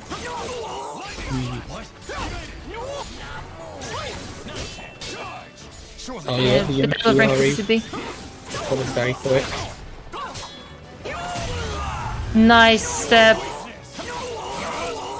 Not a wall combo, but still huge damage from the lethal hit.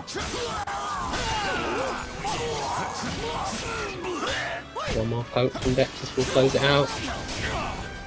Now if Gilu keeps pushing count hits. There is the knee.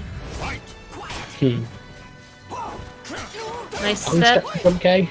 Not something you see too often. Yeah. Too predictable. Too predictable. 3A, very nice option. Oh, but again! He gets caught trying to use the flea B and gets lethal hit for it. Okay, Dexter's with the soul charge, which seems to be working very well for him so far.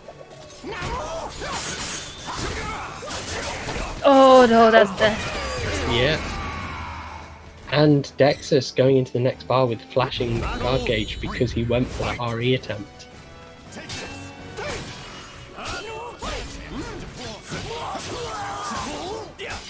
Yeah, Dick's going huge with the offense. Oh, TTB, and that will reach to the wall. Yep. Oh, drops. Oh, I think he wanted the force block. The 2B does break guard. Oh wow, Dex has got the perfect guard. Still not having his guard broken. There we go, the 2B breaking the guard. This is what you wanted last time. Big wall damage. Oh my god, why does it not scale? They're imbalanced. Yeah, just casual force block into all of that damage. I mean, it wasn't a force block in that situation, but still. Okay, this time RE is going to work out for Dexus. It's not going to let a few failed attempts discourage him from using this.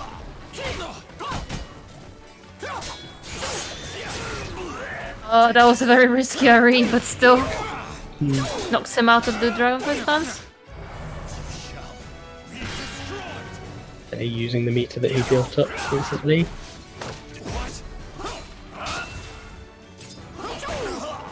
Good step.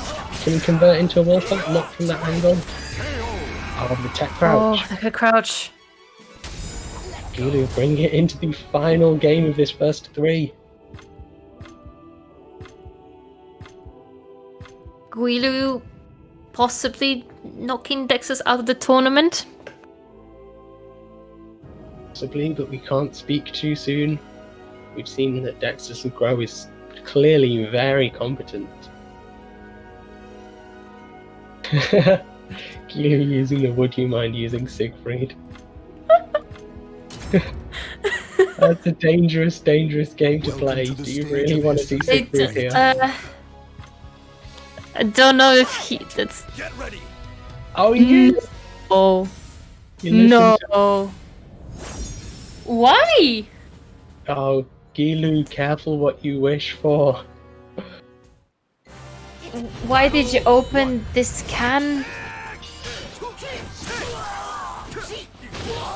Yeah, this is difficult as well because this is the first game, like, Gilu doesn't have a safety net. He has to adapt so quickly to this change in character and change in pace.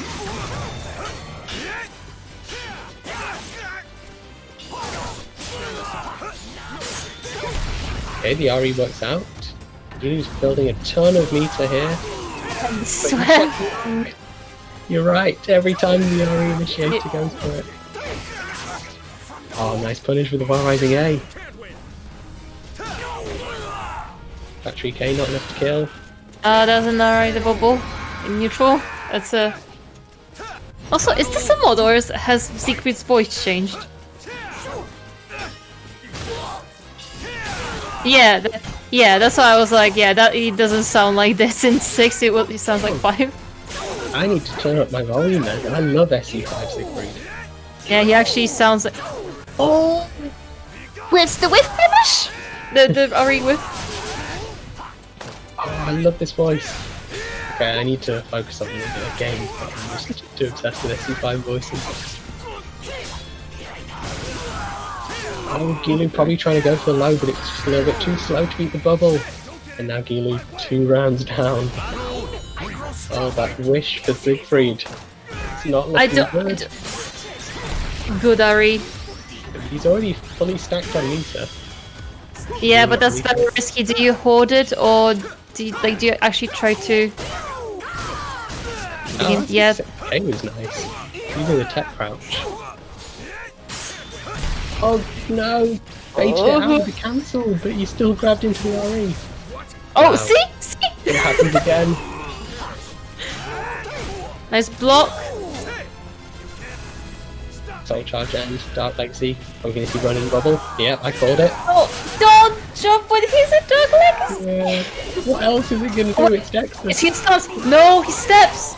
Oh no, And that's the Soul Charge is gonna make that do enough damage to kill. Gilu eliminated from the tournament. But. Why? Really, why? Yeah. Oh no. Why do you want to deal with Dark Legacy? Like, I know that Grove just builds the meter really quickly, especially with RE and stuff, and his sword is annoying to deal with, but like, why? He's a Yoshimitsu player. Yoshimitsu players are known for killing themselves. Whether it's literally with a seppuku, whether it's like random self-ring outs and chokes with misinputs, or whether it's asking for Siegfried. I guess Yoshi players just have a reputation for having their own death wish and signing it themselves.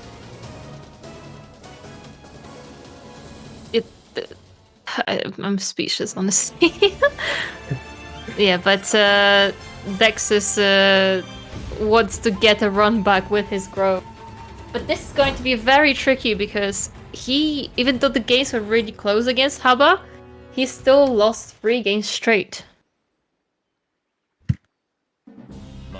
Yeah, let's hope that Haba doesn't make the same mistake of asking for Siegfried.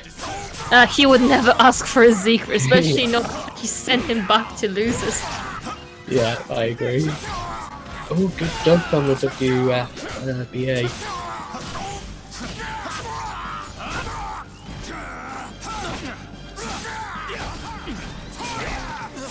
The wall's flat, gonna get scaled a lot, still respectable damage. What's that? 1k or 1a? Yeah, it's either 1k or 22k. Yeah, but we're very slow. Nice to aim.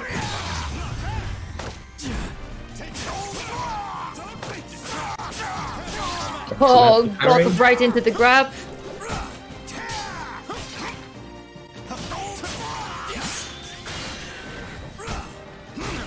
They're now on full meter, even though it's round 2.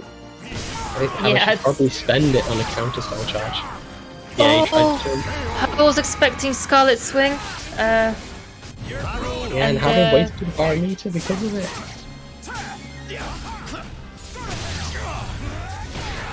Yeah, how about condition to Dexus into re-GIing? Oh wow, he stepped it. Really missed opportunity.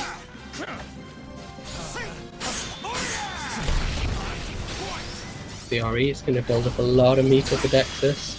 There it is. Round 2. Oh, this is so And much guesses meter. it right.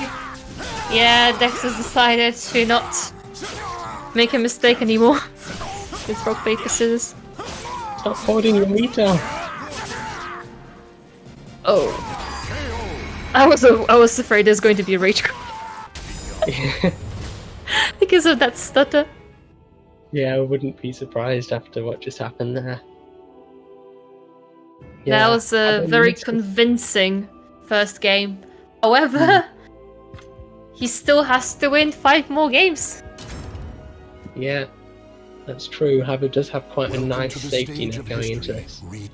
But he is going to have to spend his meter. Because he built up 2 bars of meter in round 2. Like, he'd already built 2 bars in round 2. But he didn't use a single bar throughout all of those rounds. Yeah. Don't die with 2 meters. Yeah, like it's easy to tunnel vision certain CE setups or whatever you're looking for, but it's not worth waiting for an opportunity that never comes. Press that win button. Got a Soul Charge.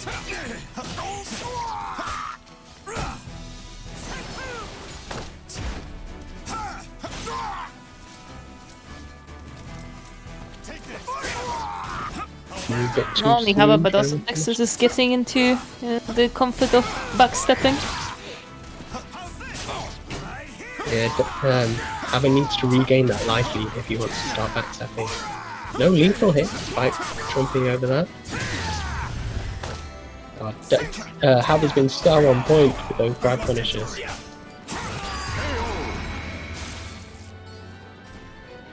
Battle 2. Fight. Take this. Oh, too late on the punish.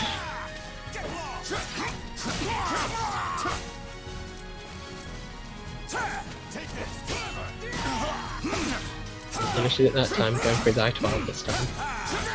So I really respectful Soulcalibur, so I was just like, who's going to win all this? Yeah, like it's so respectful, but also so high-paced. Like, it's Yeah. high-paced, small caliber. It's kind of ridiculous. Yeah, they're not letting each other breathe at all. Battle 3. I think for the follow, Geo Tracker.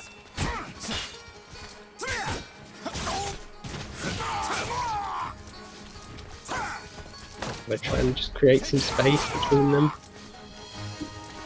Building equal amount of meter. Yeah, hopefully Haber will use it this game. Yeah, you have to use your meter. Like Dexter does just now. Yeah. Punish? Oh no, and he uses the meter. I don't think it's enough to kill, but it's going to put him for that last guessing game now. Yeah, and there it is, the far range longs, like low.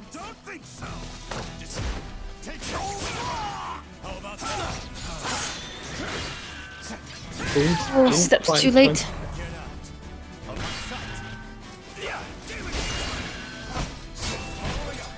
Oh no, he ducked the low kick, but he didn't commit to staying ducked. Yeah. It was a low into a high. Okay, but that there time it he is is. going to punish it.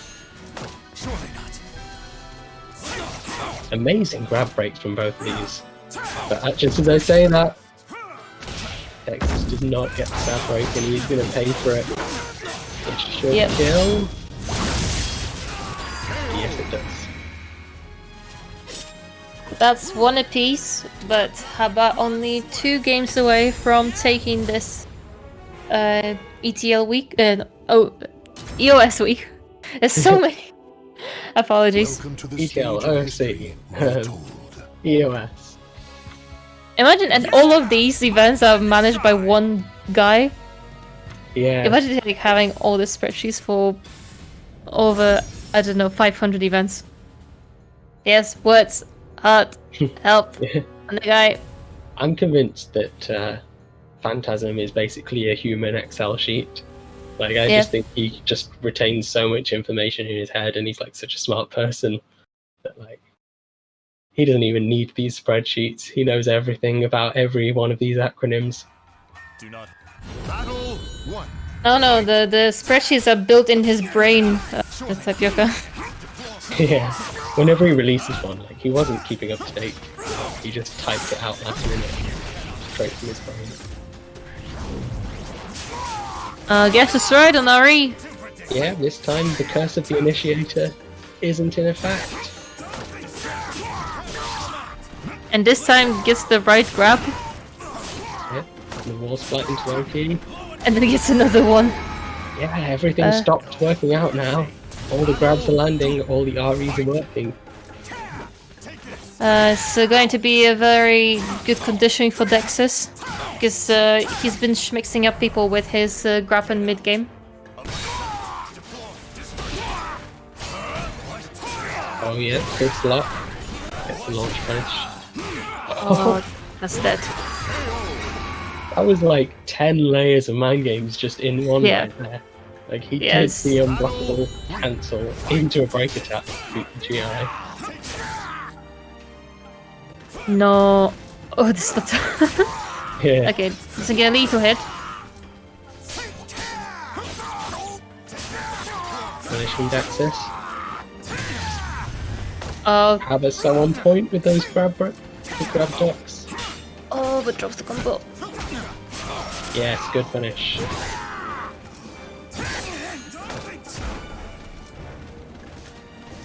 Dexus has to really watch out for those grabs because one duck will cost him a life. Oh, there it is. That's the conditioning. Haven't tried to spend his meter, thinking that Whiff came. It's okay, because he regains the meter in this one. Oh, great bait from Hava, getting the lethal hit to punish. Yeah, fatal mistake. Just throwing Ari out, like, out of nowhere. Oh, good interruption. Oh, I like that he's going for the 2D inputs as well. You got to see the 6-2-3 just frame.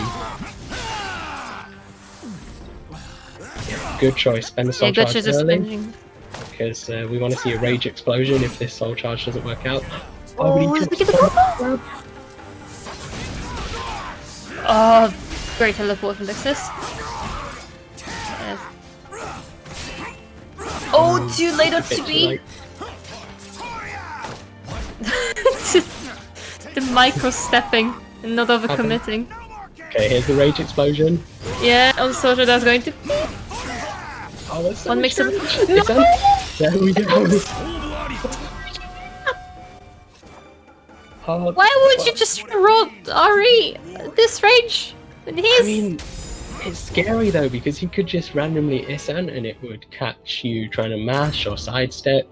He could run in and do 6xp plus K, which is like such a hard hitting mid that got him earlier.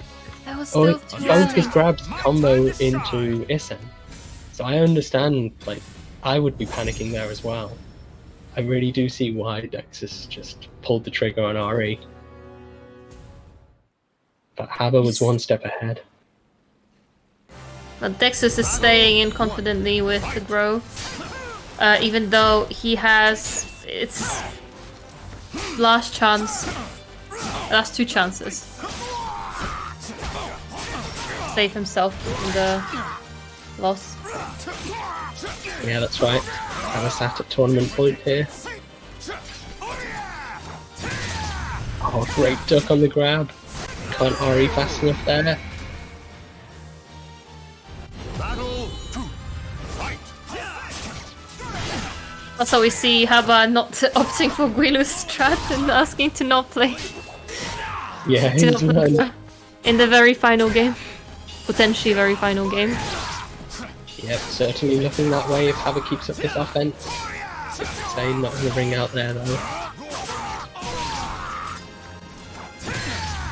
Oh, again! Being on point with grabs. Oh, and there is one more mix-up for Dexys. Oh. Yeah, why not spam it?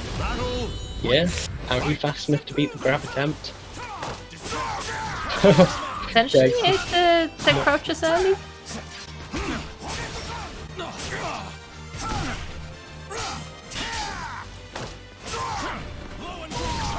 He's really not giving up these grabs. Yeah, And Very that's good look, yeah. almost a kill. Oh, good to block. Great punish. we get the GI. Jesus Sidestep. Christ, that was a big read. Fight. No. Yeah, that's not wasting any time. Oh, great interrupt and teleport. Oh, here come the JFs. Oh, he only gets the first two though. Oh, that's a shame. Oh, this is going to really upset Dexys. Yeah, oh, and he's still back turned. A lot of damage, not quite a kill though. Oh, he saves him for a little bit. Grab break, good punish, not enough to kill though. Haba just needs one more hit to take the tournament. Dexys isn't allowing him. Good jump kick. Good job, King. Okay, so Haba now into the final game. The Potential tournament to take- point. Yeah, Dexys using the soul charge. Oh, that was funky. Good block punish. Haba doing so well to just outlive these soul charges, but he's got to outlive another one now.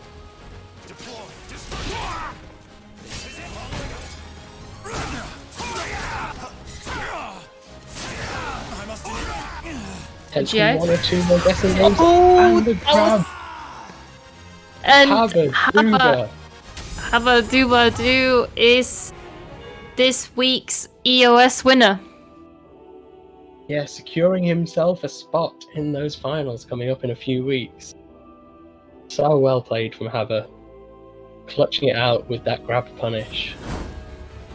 Really, really, really, really, really great ducks on many ducks on many grabs that Dex has been throwing at him and keeping his cool. So yeah, there you have it. Haber must be very happy to 100% secure his spot for the top 8.